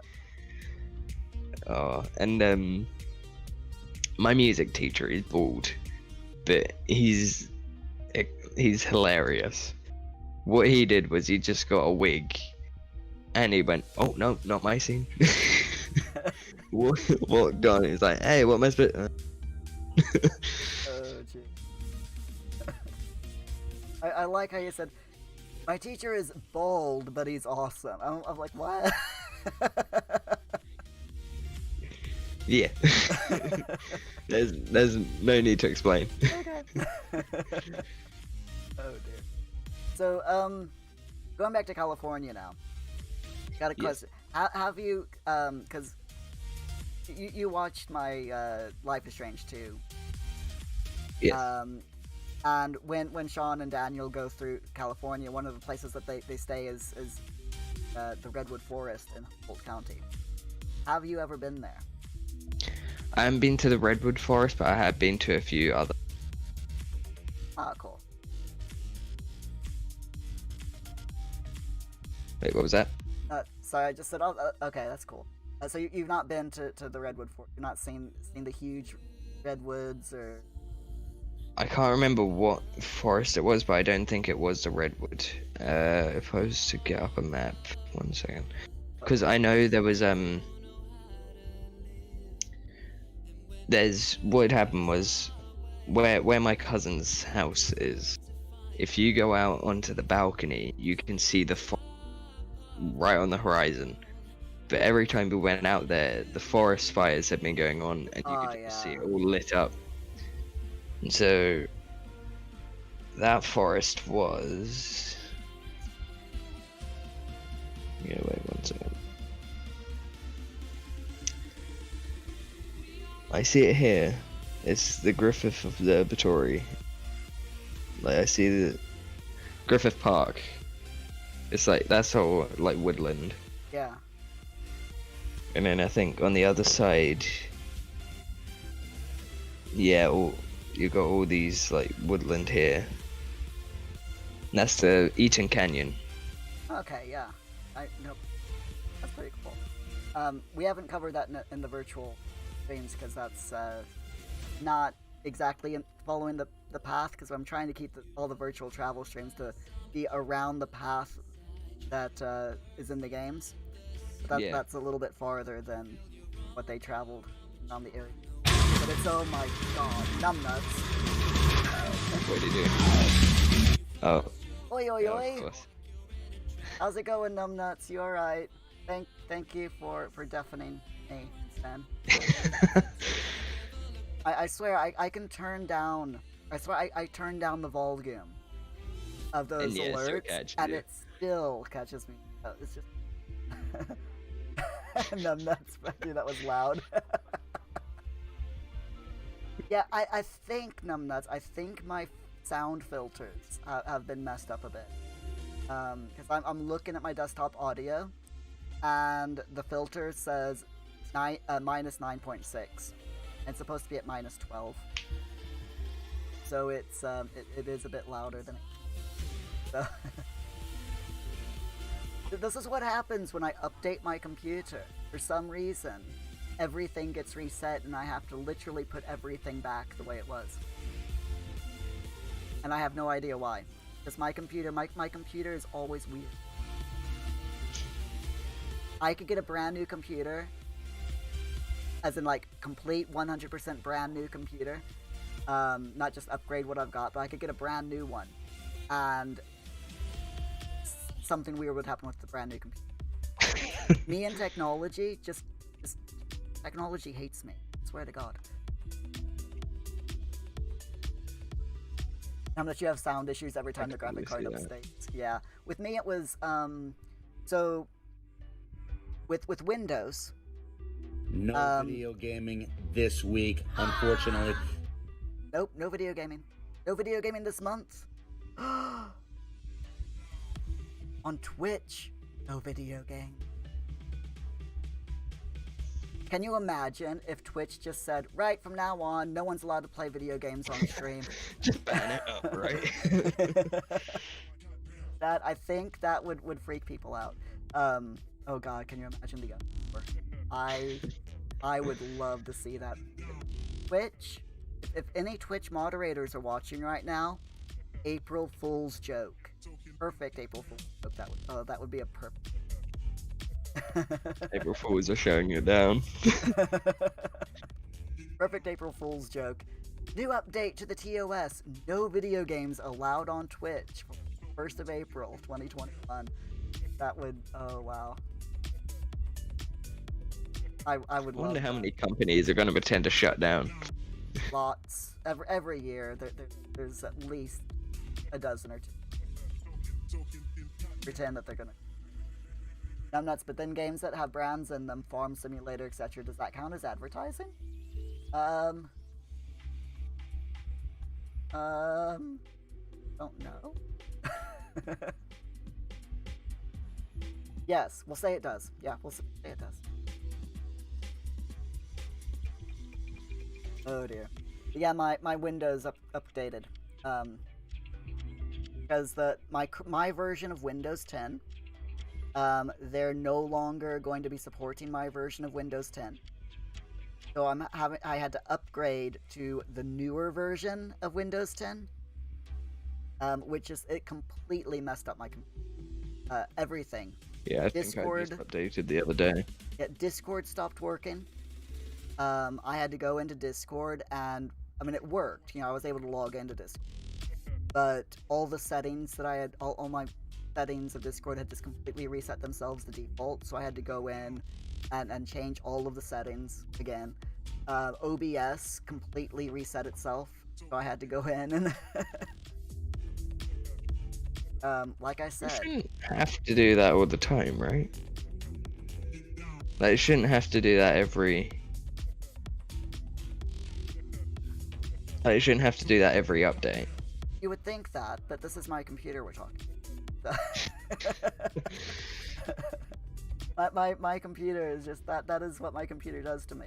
It's like, oh, you did a major update to the system. I'm just going to make you pay for that and totally mess up all your settings. I swear, my computer just loves torture. Oh, numbnuts. You just reminded me. Hold on. I'll because I can't remember the name of it. I'm gonna have to bring it up. I got offered on Keymailer. I got offered a game key. Hold on. I'll bring up Keymailer real quick and I'll get the name of the game because it's a simulator game. So hold on.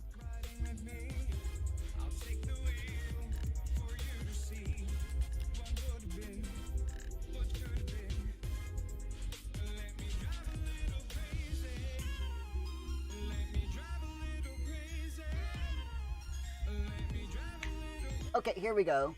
Raider Life Simulator.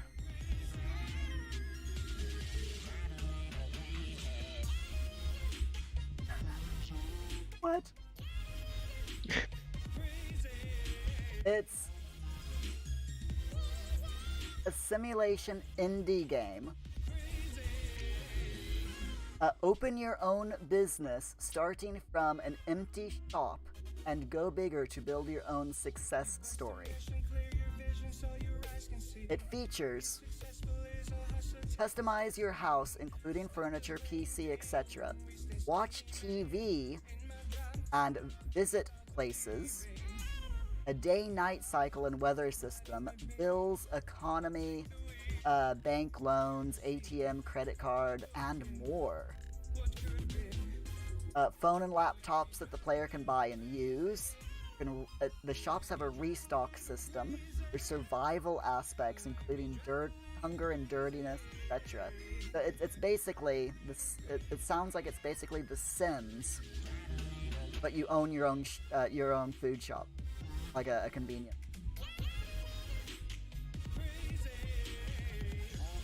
Raider Life Simulator is a game where you play as a man who lost his job in a big distribution company. He tried so hard to find another job but couldn't. So you decide to open your own business because, you know, if you can't find a job, then obviously you can afford to open your own business. Starting from a poor small shop and going bigger and bigger. I might actually have to try it. Because if nothing else, it'll be hilarious to...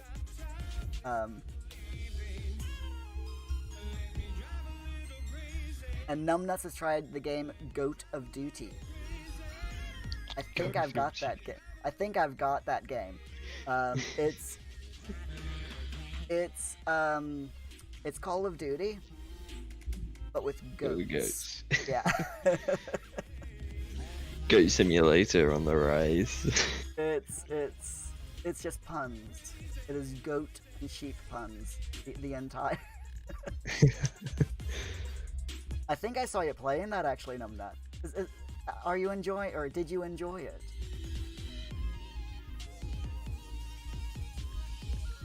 And don't ask me how goats can fire guns. They use their tongues.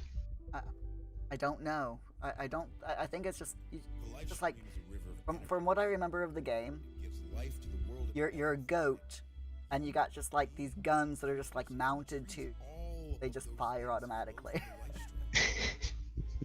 It is. If you've never seen it, I highly recommend it. They call it Mako, and they claim that it brings prosperity. It's so funny. Mako is so great, then why are more and Yeah, it just reminds me of Goat Simulator. I've got Goat Simulator as well. I've not played Goat Simulator, and I need to. I'll get there eventually. I'm still working my way through my extremely large.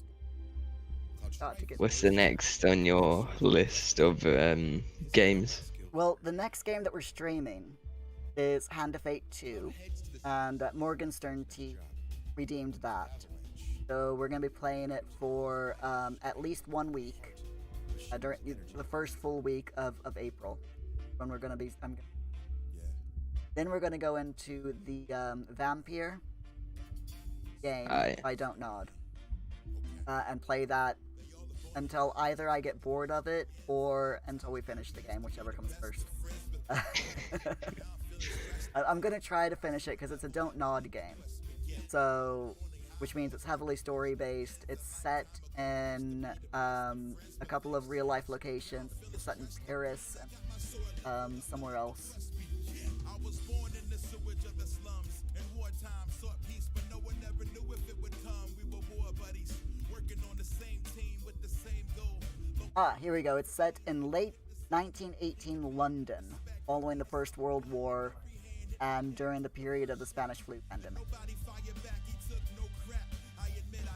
So, I'll be playing the game, and while I play the game, I'm gonna take note of all the different places in London that we visit, and then do a virtual travel game, do virtual travel streams once we finish the game, highlighting all the places that we visit in London.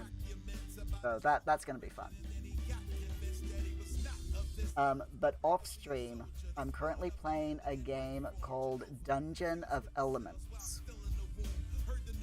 It's basically Dr. Mario. It's with pills. I'm not kidding. It's Dr. Mario, but set like an RPG in dungeons. And it's exactly Dr. Mario. You got pills of either one color or two colors, and you match the colors up to get rid of them, and but instead of matching them with other pills, you match them against monsters that are different colors. So it's a very weird indie game, but it's one of those games that I can play off stream and while watching YouTube videos or watching other streams. So I've got loads of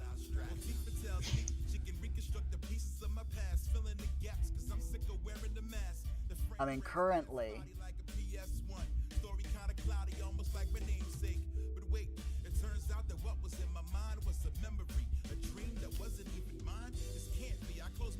hold on. If you go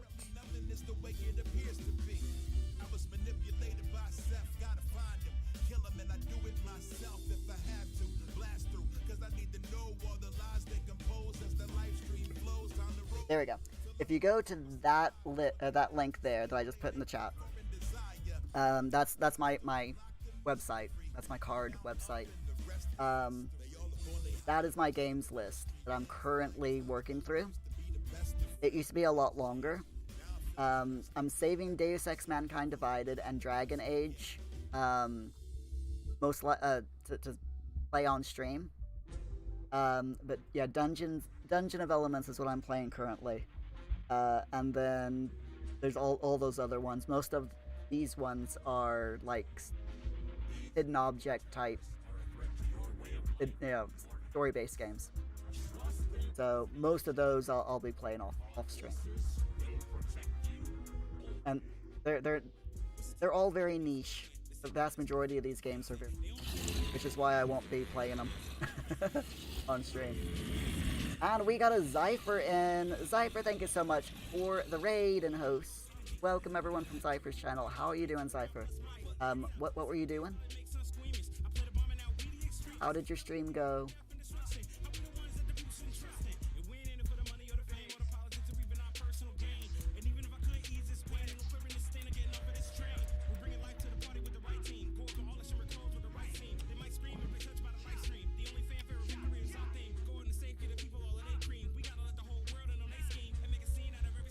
Why am I not surprised that Zypher was playing Fortnite? How did it go, Zypher? How's the new season? Is it good? According You're going to be playing it. I don't know yet, to be honest. I might do, but I don't know. I played a little bit of last season. I don't think I got enough V-Bucks from what I played last season to buy another battle pass. So if I play it, it'll be without a battle pass. Yeah, I'm playing it without a battle pass right now as well. Cypher, it was fun. You got a few wins. Oh, dude, congrats. Gotta go do some stuff. No worries. Thank you so much for being here, Cypher. I hope you have a good night. And good luck with the season of Fortnite. But for a limited time in the game, you're able to play like the season 5 finale. So I think, yeah, season 5. So what it is, it's like a big cinematic thing, and then you help like the guys reconstruct everything. Oh, cool. Okay. And that's what leads into the new season that's just came out. So what is this new season about? I've not seen any of the trailers. It's primal. Okay. So you're able to craft your own weapons. They now have wolves in the game. Wait, did you just say wolves? Yep. Oh dear. Okay. I haven't really played through that much yet because it's been too hectic on the servers because of how many people are landing at the new spots and at the old spots. So. Yeah, one of those. Beginning of each season is like chock full, and like you barely land and someone kills you. Yeah. It's like arena, but not arena. That was what I played during season 5. That's pretty much all I played was arena, because I did that tournament. And my skills in the arena, I started off being I was okay. I got like 5th place, in top 5 fairly regularly, and then all of a sudden, it's like I went from being top. Plummet? What's that? Did you plummet or something? Yeah, I went from being like top 5 like 3 or 4 games in a row to all of a sudden not being able to land. And I couldn't last 10 seconds. As soon as I landed, boom, I was dead. I'm like, what the hell? How did you do on the stream anyway? On the stream I went, well, off stream I was playing singles. Playing solo. Solo arena. And then on the stream I played duos and trios, I think. Yeah, we did, yeah. So off stream, like I was doing, top 5, and then all of a sudden I plummeted. And then on stream, I think we got like top in the top 5 again. I think there was one time that we got top 3 or top 2, I think. Yeah, I think a couple of matches we got top 2 arena. Yeah. But yeah, just with the solos, I was doing really good, and then all of a sudden, I was like 90th place. I'm like, what? That's weird. Yeah, the only thing I can guess is because it was my first ever arena. First time ever playing arena, that they gave me loads of bots, which is why I was able to place. And then suddenly, they're like, oh, this person... put you in a real match. Yeah, they put me in a real match with no bots, and all of a sudden I couldn't handle it because my skill level didn't compare to everyone else that was there. Which I think is what a lot of people are complaining about with Fortnite. Their matching system is completely broken. They will literally go from putting you in matches with over 50% bots, and to suddenly putting you in matches with 0 bots and all humans that are like extremely skilled and do nothing but play Fortnite 24 hours a day.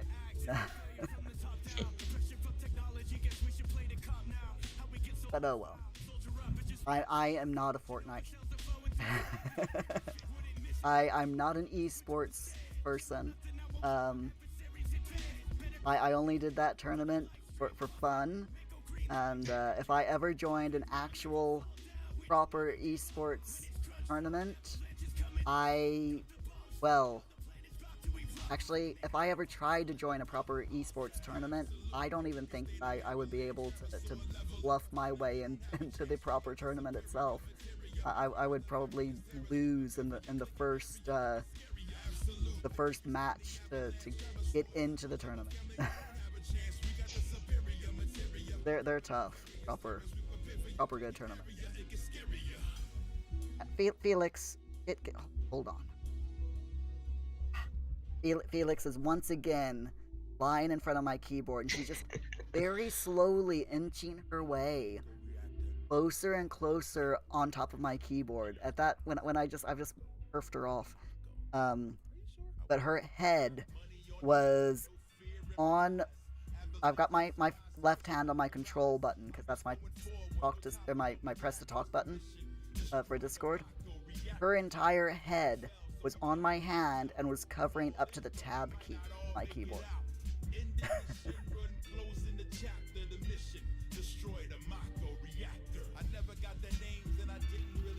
You just have a dog, don't you, voice actor? You don't have any cats. No, used to. Lovely. We're gonna get rats next. That's gonna be our next pet. But we can't get any other pets until well, sadly, until once Felix dies, we can get pets.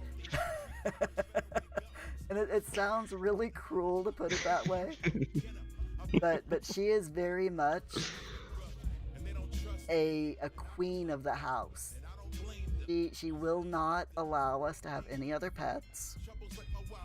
The few times that we've had company that have had, and the companies like brought their dog over,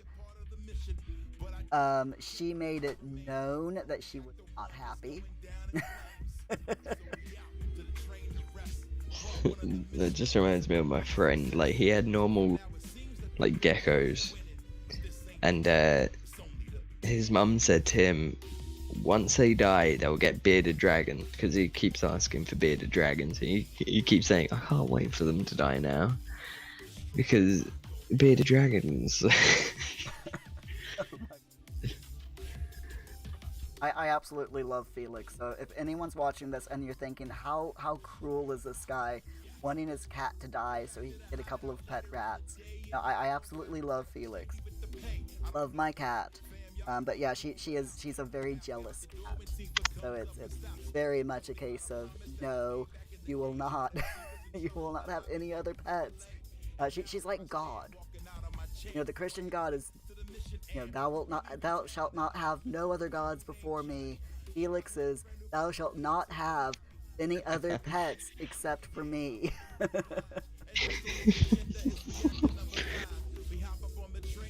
And she's just looking at me now with her eyes like this.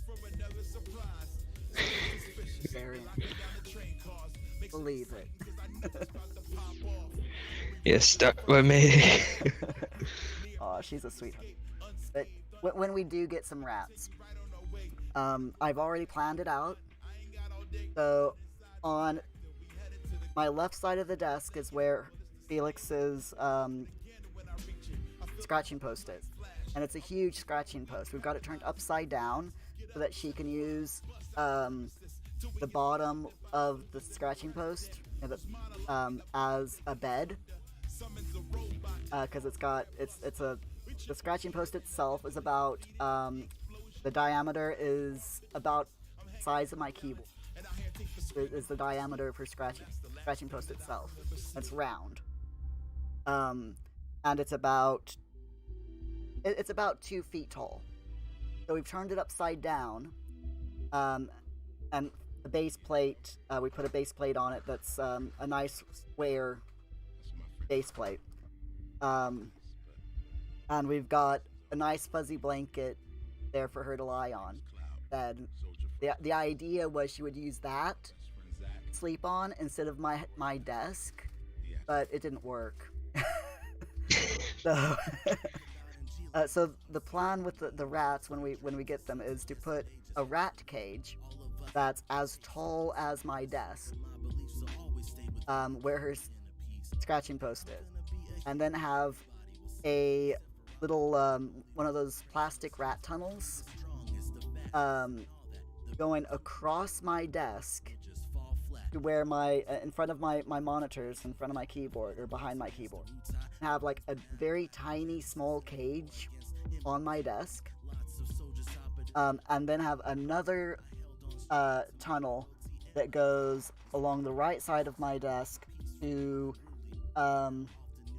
my desk is L-shaped, so it'll go along the L-shaped part of my desk, where I'll have a small cage but larger than the one on my proper desk. So the rats will have like 3 cages that they can run around and play in. And the idea, or my thought was I could hook up a second camera. We could have a rat camera.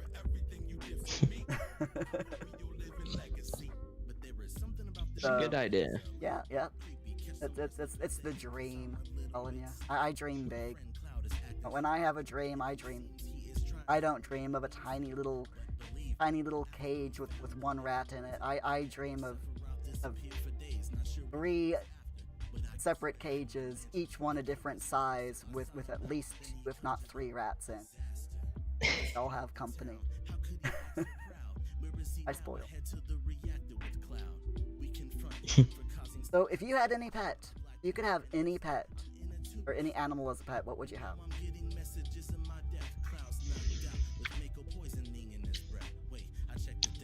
Probably a falcon. Wow, go big or go home, dude.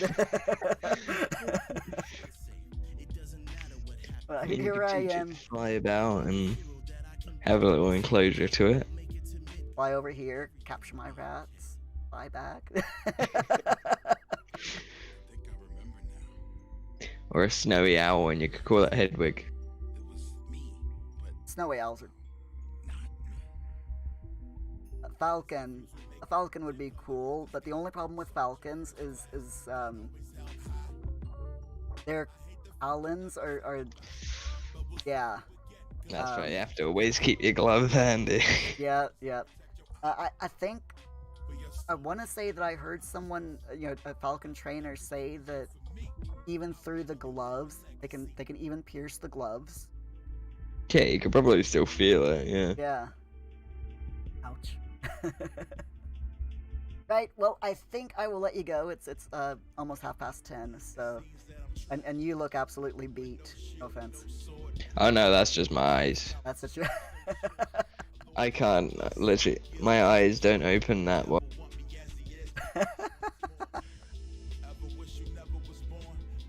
It's too long. Too many months spent in California. To the point that I can't even open my eyes. Yeah. Sorry, dude. I could say something about your eye having your eyes not opening very wide and blending in perfectly with all the stoners. You're a chameleon. Dude. Gonna go catch some waves, dude. Yeah, bro.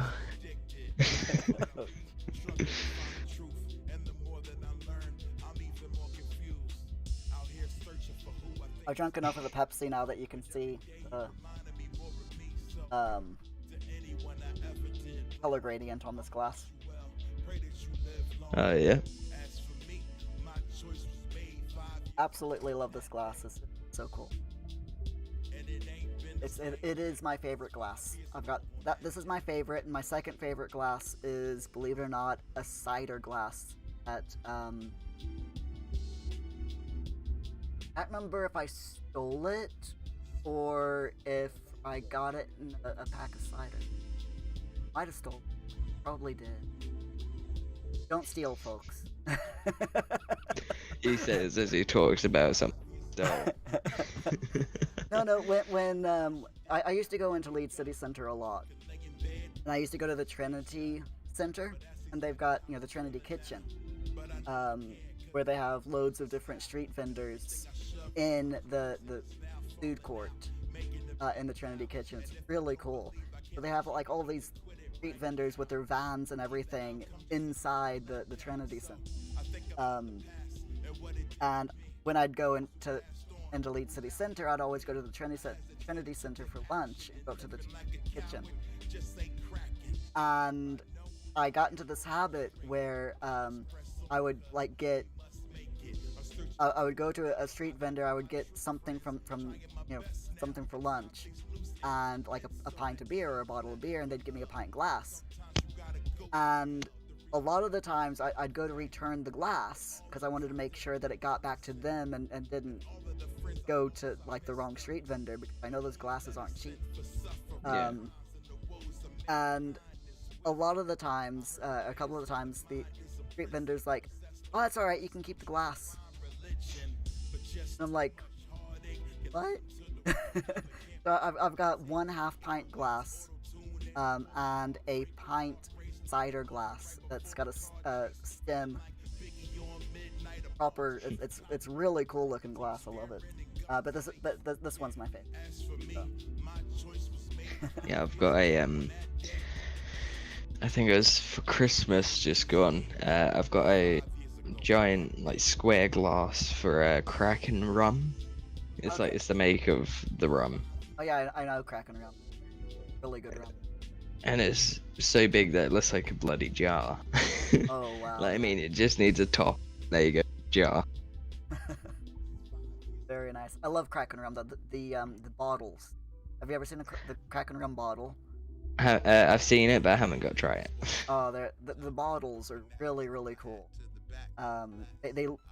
They're very reminiscent of what you would think that a The pirates pirate would use. drink. Yeah. Yeah. Only clear glass and not earthenware. Not pottery. But yeah, it is very reminiscent of a pirate.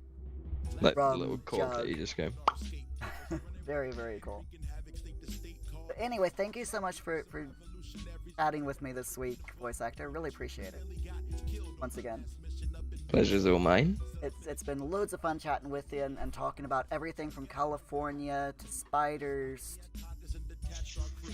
The abominations of Cool this plays. planet. Hello again, Felix. You can see her tail. Look at that. I mean, all you can see sometimes. I love it on stream because I'll rewatch my VODs. And it's just like I'll be You chatting just see and the then tail just come tail. off. I really wish that I could put the camera down enough so that you guys could see me and the cat at the same time. I might actually have to see if maybe I can like zoom out a little bit so that I can angle the camera just right. Either that or get a second camera. But that I could always use my phone, but I don't like attaching my phone to my PC Yeah. because then my computer's like, oh, you have a phone attached to the computer. Do you want to do this? Do you want to sync everything? It's like, no, I don't want to sync everything between my computer and my phone. Thank you. Are you sure? It's like, yes, I'm positive. Okay. And the next time I plug it in, oh, it's a phone. Would you like to shut up?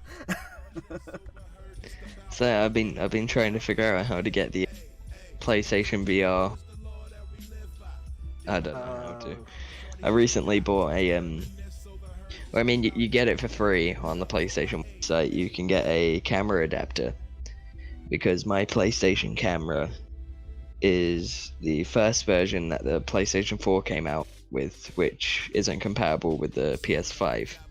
Naturally, So they've came out with a adapter which just plugs in as a micro USB and plugs into the camera. So I can now play the VR and I can now stream with a webcam again. Oh, nice. We've got a VR headset now. What? We have a VR headset now. What one do you have?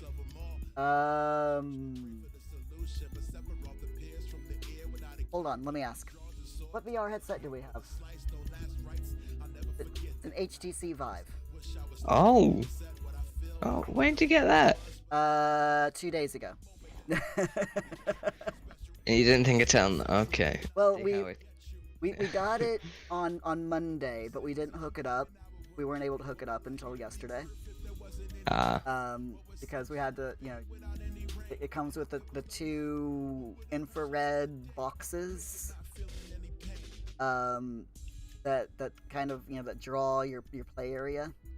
So we had to get those set up, and because there's 4 of us living in this house, we had to set it up so that I could use, so that all three of us that have computers down here could use it on each of our computers. Instead of having to use it just one computer, we wanted it to be able to set up on all three. Yeah. So that took a lot of time. But it's up, it's working. I haven't tried it. Okay, that's it. VR chat stream on let's go Monday. Yep. Yeah, I haven't tried it, so I don't know how much of a, because I have a problem with anything on my head. So if anything goes like, you know, headphones along the top of my head like that, across my head, it gives me migraines. But this one has. Does the VR headset go along the head? Because my one goes just around. Yeah, this one goes around, and there's a strap that goes from the front to the back, over the top of the head. So I don't know if that's gonna give me problems or not. So the idea is I'm gonna do like a 2-hour long test off stream. Play something in VR for like 2 hours. See if I get a migraine afterwards. Because if I get a migraine afterwards, there's no way I'm gonna stream in VR. There is one game that I do suggest if you want to try the VR. It's called I Expect You to Die. I know it may sound wrong, but it's like a slapstick comedy James Bond. Oh, okay. I think I've heard of it. A second one comes out this year sometime. But it's pretty much like different levels, and you're a secret agent trying to stop a evil corporation from like bombs and different stuff like that. But it's pretty good. Good story. Yeah, looking at my Steam library, I just, you know, went to my library and clicked VR tag.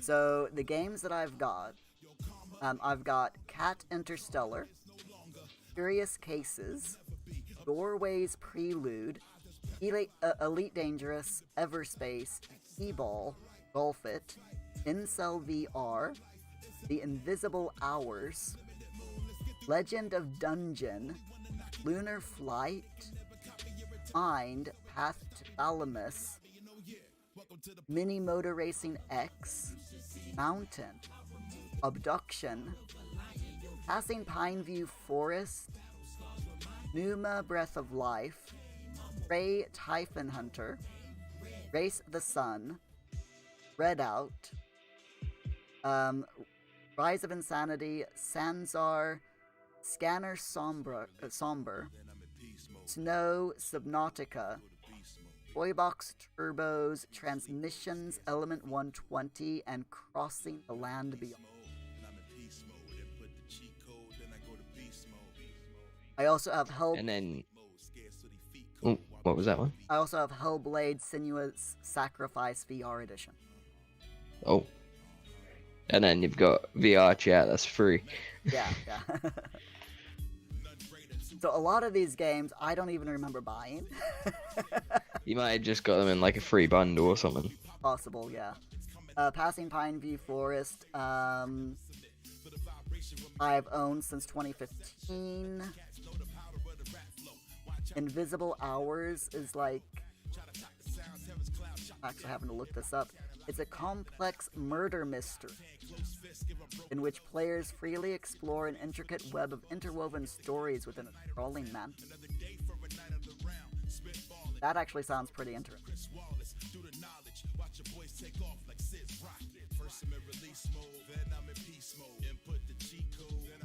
Yeah, I've got a bunch of... So I'll probably try one of them off stream, see how I fare, and we'll I might do a VR stream. So on the PlayStation, I've got, I think it's 295 games. Wow, nice. And I think only 150 of them were free from PlayStation Plus. Wow. That means I've bought, what, 100... 140 games, 145. A lot of games. Yeah. Oh, did you hear? Speaking of like Game Pass and that, did you hear about the kerfluffle What, Bethesda? no, it's EA Game Pass. Did you know you can get EA Game Pass on Steam now? Oh no. Yeah. Oh no. When they first released EA Game Pass on Steam, they made a mistake. So they had you could get the first month of EA Play for EA, the EA Game Pass thing. You could get it for, I think it was like 50 pence for the first month on Steam. Mhm. And they made a huge clerical error. You could get it for 50 pence for the first month. Download all of the games that you wanted. And then get rid of the pass. Not exactly that. You could get the CD key, because you know how on Steam you can right click, get CD key? You could get the CD key, then go to Origin, EA's platform app. Put in that CD key in Origin. Download the game via Origin. And you could do that for all of the games that were on Steam on the EA Game Pass. And then cancel the EA Game Pass on Steam and keep all the games on Origin. They fixed that now, haven't they? Yeah, they fixed that. I'm just like, wow, seriously? Someone made a YouTube video of it, which is how I know. And he's like, this is ridiculous. He's like, EA and Steam, please don't ban my accounts for doing this because I'm only showing you that it's possible.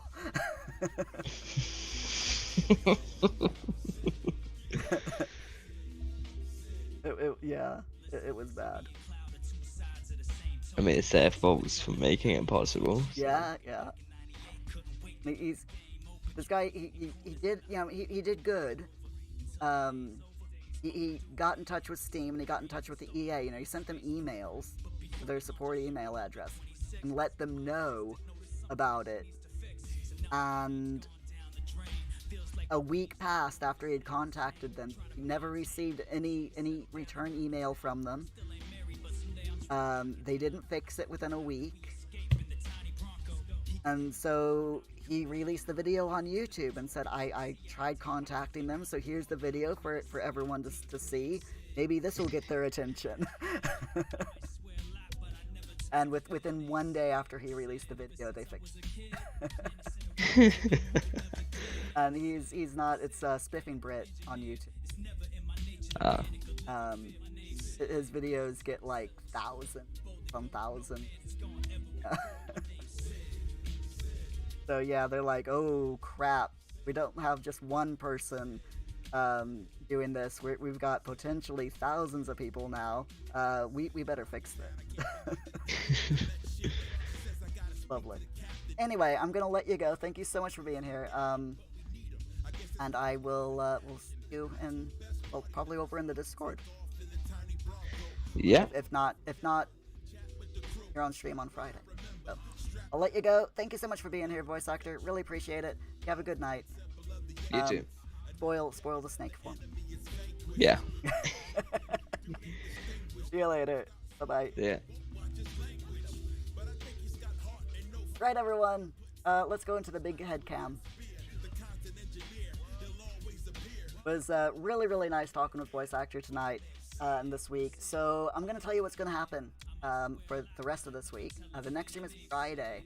We are going to be taking a look, virtually traveling that is, over to Arizona, I believe, on Friday. Let me just double make sure. Virtual travel to Nevada, on Friday. Really, really looking forward to checking out Nevada. Nevada is episode 4 of Life is Strange, and we're by episode 4 of Life is Strange, if you'll pardon the expression, it really starts hitting the fan. So we're gonna take a look at what all happened to Sean and Daniel in episode 4 and follow their footsteps through Nevada and everything. Rock and voice actor, hello again. Rock, have you been playing Fortnite? And are you enjoying it? Yeah. In just a bit. Not right this moment, but so yeah, Friday, virtual travel to Nevada. And then next week, oh my goodness, whoops, wrong button. What's happening next week? Next week, we are going to be finishing our virtual travel in the Life is Strange universe. Next week, we are going to Arizona and Mexico. Puerto Lobos is where we're concentrating in Mexico. It's a very small village. We'll get into more detail next week. And then on Wednesday of next week, we've got another special guest, Bedtime TV, Bedtime Games TV. They are a husband and wife team here on Twitch. They're really, really nice people, and we're going to be talking with them. It's Bedtime Games TV about they live in Nevada, so we're going to be talking to them about Nevada. So I'm really, really looking forward to that. Rock, you haven't been playing Fortnite today, but you did last night. You've been looking for people to play with. Oh, nice. I hope you find people. I mean, you know, lots of people that play Fortnite, so I'm sure you'll be able to get someone into duos, if not trios or full squads. I mean, you got there's voice actor, there's you, there's Rift, Joe, Zypher. Yeah, Rift is Joe. Sorry, Joe, Chase, Zypher, Steph, Pickled. There's you know, loads of people. And you're still out. You're coming back home now from picking up your brother. Nice. Hi, Rocks, big bro. Voice actor, you received an email saying your hoodie is on the way. Oh, sweet. That is seriously awesome. I want to see pictures. Can you get it? Gotta see those pictures. And of course, you know, you're not gonna be able to wear it by the time you get it because it's gonna be like summer weather next week. Today was so weird. The weather. It's like it started off chilly, and then by afternoon I was sweating. What is tomorrow's weather like? Hold on. I'm curious now. I've got to check. So tomorrow's forecast. Here in Yorkshire, anyway. Tomorrow's forecast is hello, work. Thank you. I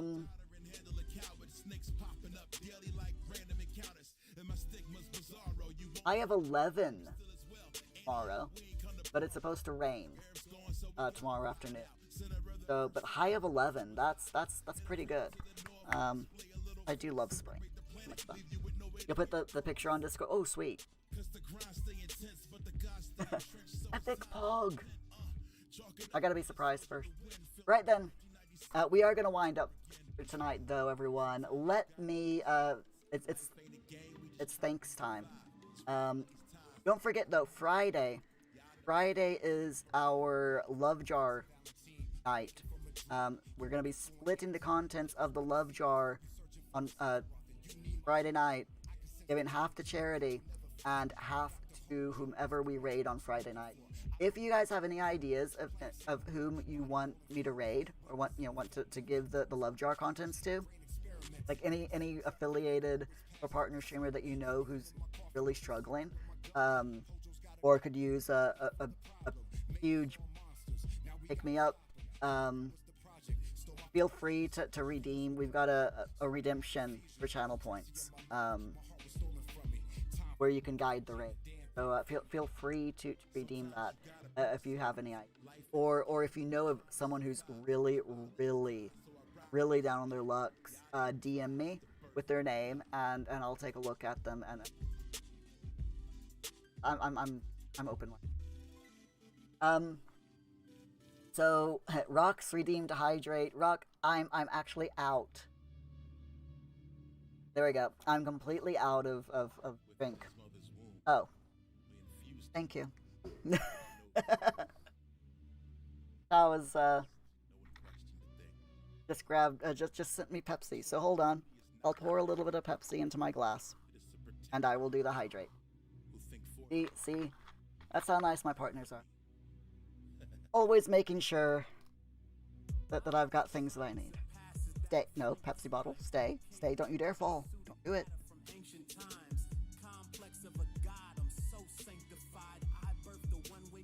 One hydrate. Thank you very much, Rock. Right then. And a stretch. Okay, this is for everyone. Place your fingers like this. Reach above your head as high up as you can. Higher. Touch the ceiling. Then stretch to the left until you're you feel a stretch in the right side. Then stretch over to the right again until you feel that stretch in your side, and then backwards until your shoulders touch the back of your chair. And then give it all a good shake. There we go. And voice actor, you want to see some sour candy before we go. And that reminds me, I do have a chili as well to eat tonight, because we did that gift sub. So here is the first step of the chili challenge, and then we'll do a sour candy as well. Nom nom nom nom.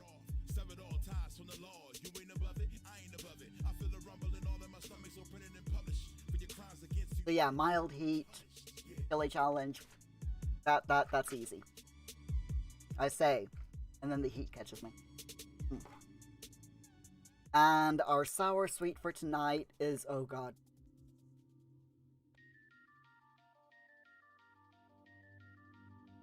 It's Warhead's Extreme Sour Black Cherry flavor.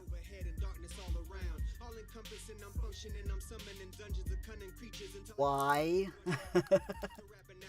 just why? Okay, here we go.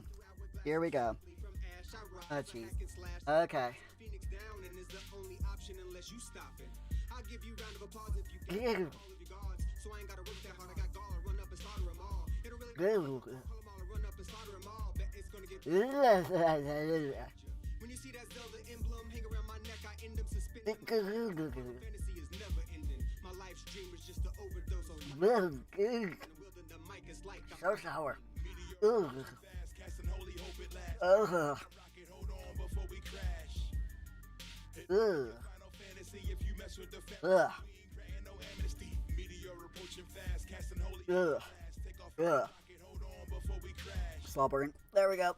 Okay, the sourness is gone now. Okay, I've sucked the sour off. That's ugh, the back of my throat now. Sourness is just ugh. That's nasty. Thank you so much for that, voice actor. I really appreciate it. Rock, you can't see me. All you hear is blah, blah, blah, blah.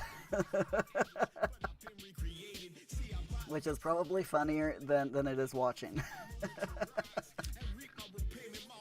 That's hilarious. I love it.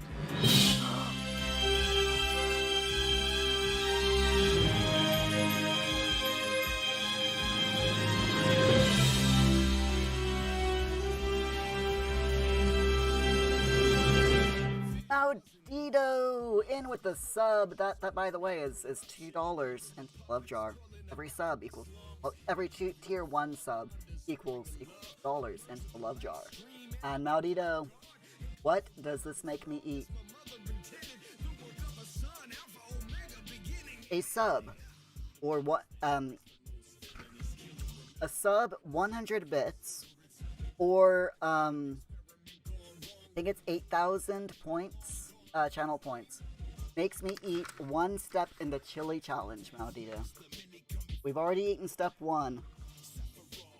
Here's step 2. Let me get rid of this, this real quick. I'll put it there. I'll finish eating that later. It's sweet now, so. So, the chili challenge, chili chocolate challenge. I've got 4 types of chocolate, each one spicier than the next.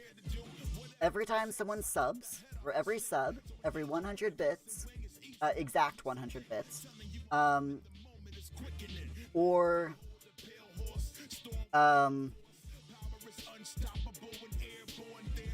channel point redemption, yeah, is one of these. So here we go.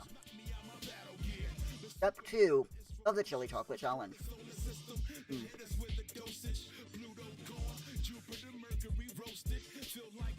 Step 2, just like step 1, nice and sweet. Oh my god.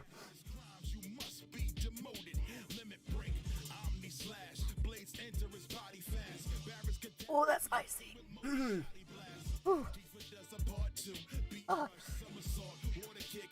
Breathe. Oh, do you know how hot is it? Yeah, it's pretty hot. Oh.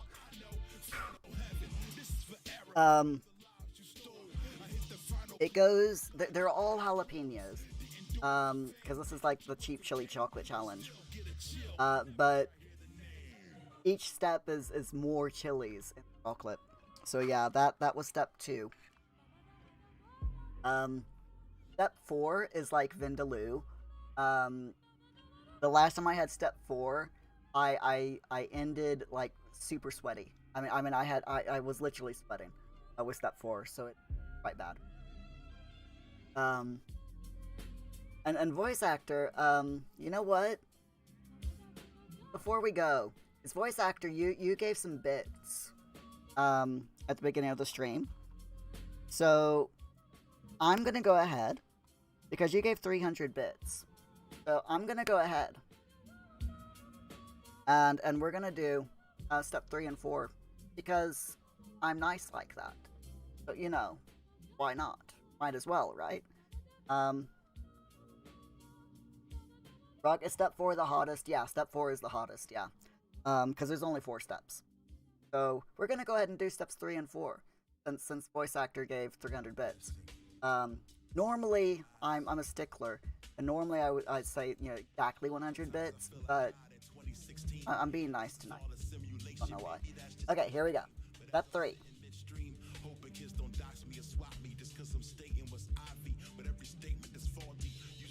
Mario, my mouth's on fire already, so just add a bit more. Yeah, exactly. Oh my god.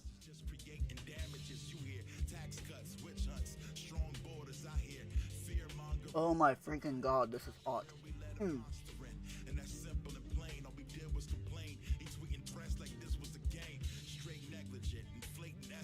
Oh, oh my god.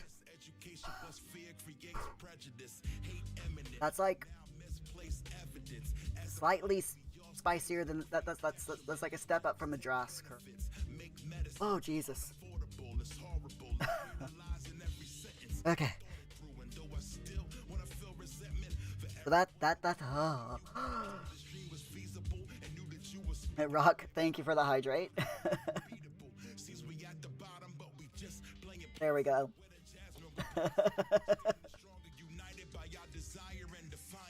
Okay. Step 4. Rock, don't worry, Muir, I'll save you. Okay, step 4. You guys want to see step 4? This is the chocolate. The piece of chocolate for step 4.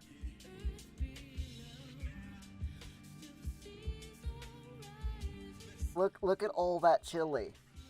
Look at that. It's like you can't even see the chocolate because of all the chili flakes. So here we go. Step 4 of the chili challenge. Now the thing with step 4.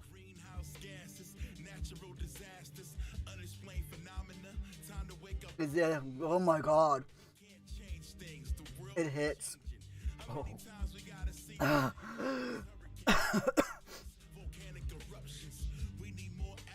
Jesus. Oh my god. Corruption before we all goners. Somebody inform us, mother. Oh, We worry about the trivial. what chocolate? Oh, oh my. Drama people, what's got Oh, look at the vein in my neck. levels and settle. Oh, Jesus. Devils, but for now, Oh, wow. Damn. Oh, jeez.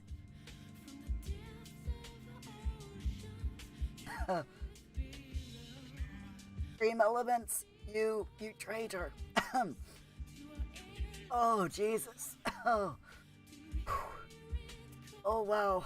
I haven't had step 4 and oh. It's waking Oh my god. for more than 30 years. That is, oh, Jesus. Been crystal clear. Change is coming, whether you like it or not.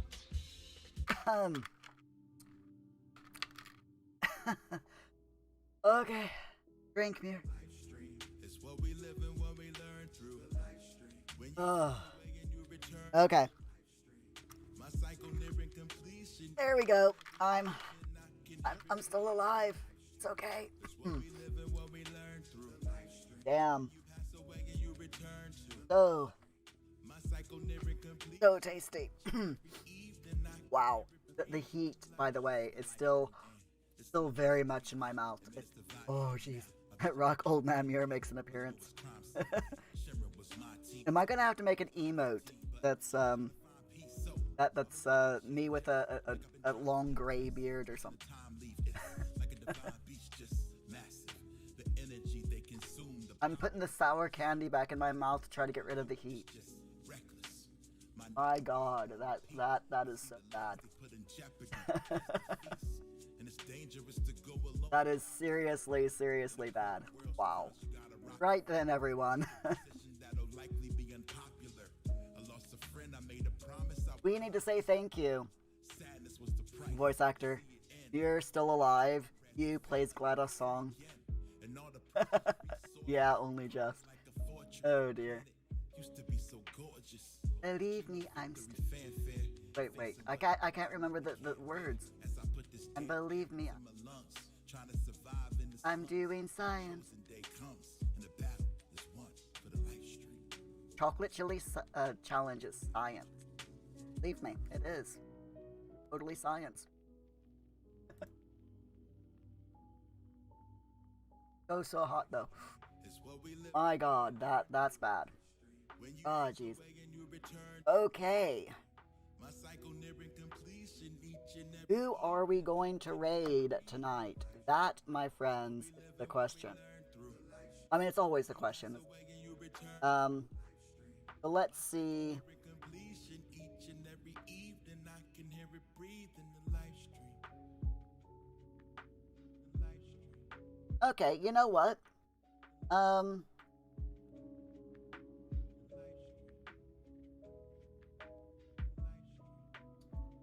I think Rock Raid Poggerman 69420. I would so laugh if that was an actual username. Probably is. Would not surprise me. It would not surprise me. I've been trying. Shall we go and raid Wasn't a lot of time for that. Spicy Bean Dip? Right back to work. We raided them on Monday, and they are once again streaming tonight. He's an awesome guy. He's super hilarious. He's currently playing 7 Days to Die, which is a game that I used to play the living daylights out of. Pun intended. I was able to quit my And yeah, 7 Days to Die is a great game. So I'm curious to see how he plays the game. So it's gonna be fun. I was glad to do that. Next. Rocket's not. You looked it up and it wasn't. Aw, darn. More than writing. And I knew That's sad fate. That is unpogger. touch That's completely unpogger. and recapture the momentum and the excitement of Right then, let's go give Spicy Bean Dip a raid again tonight. there.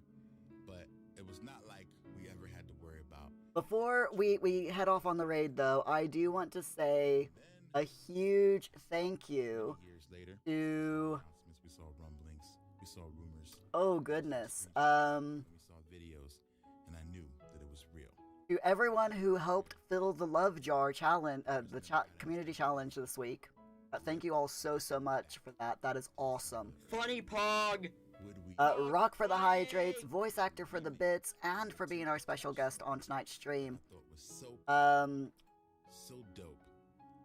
Cypher with the raid, And I didn't Rock for redeeming stretch, voice actor for making me eat sour candy. Now Dito for the sub. that I had to try it. You guys are all awesome. Got Thank you together so with much. producers. I will catch you on Friday with our next stream. Again, virtual travel to Nevada. Rob, I'm really looking. Kazu, so many talented folks. Um, And then I went back to have a good find week, all everyone. the I will see you performers, later. all of the Bye for rappers, now. singers Bye. that helped me out with the first Black material.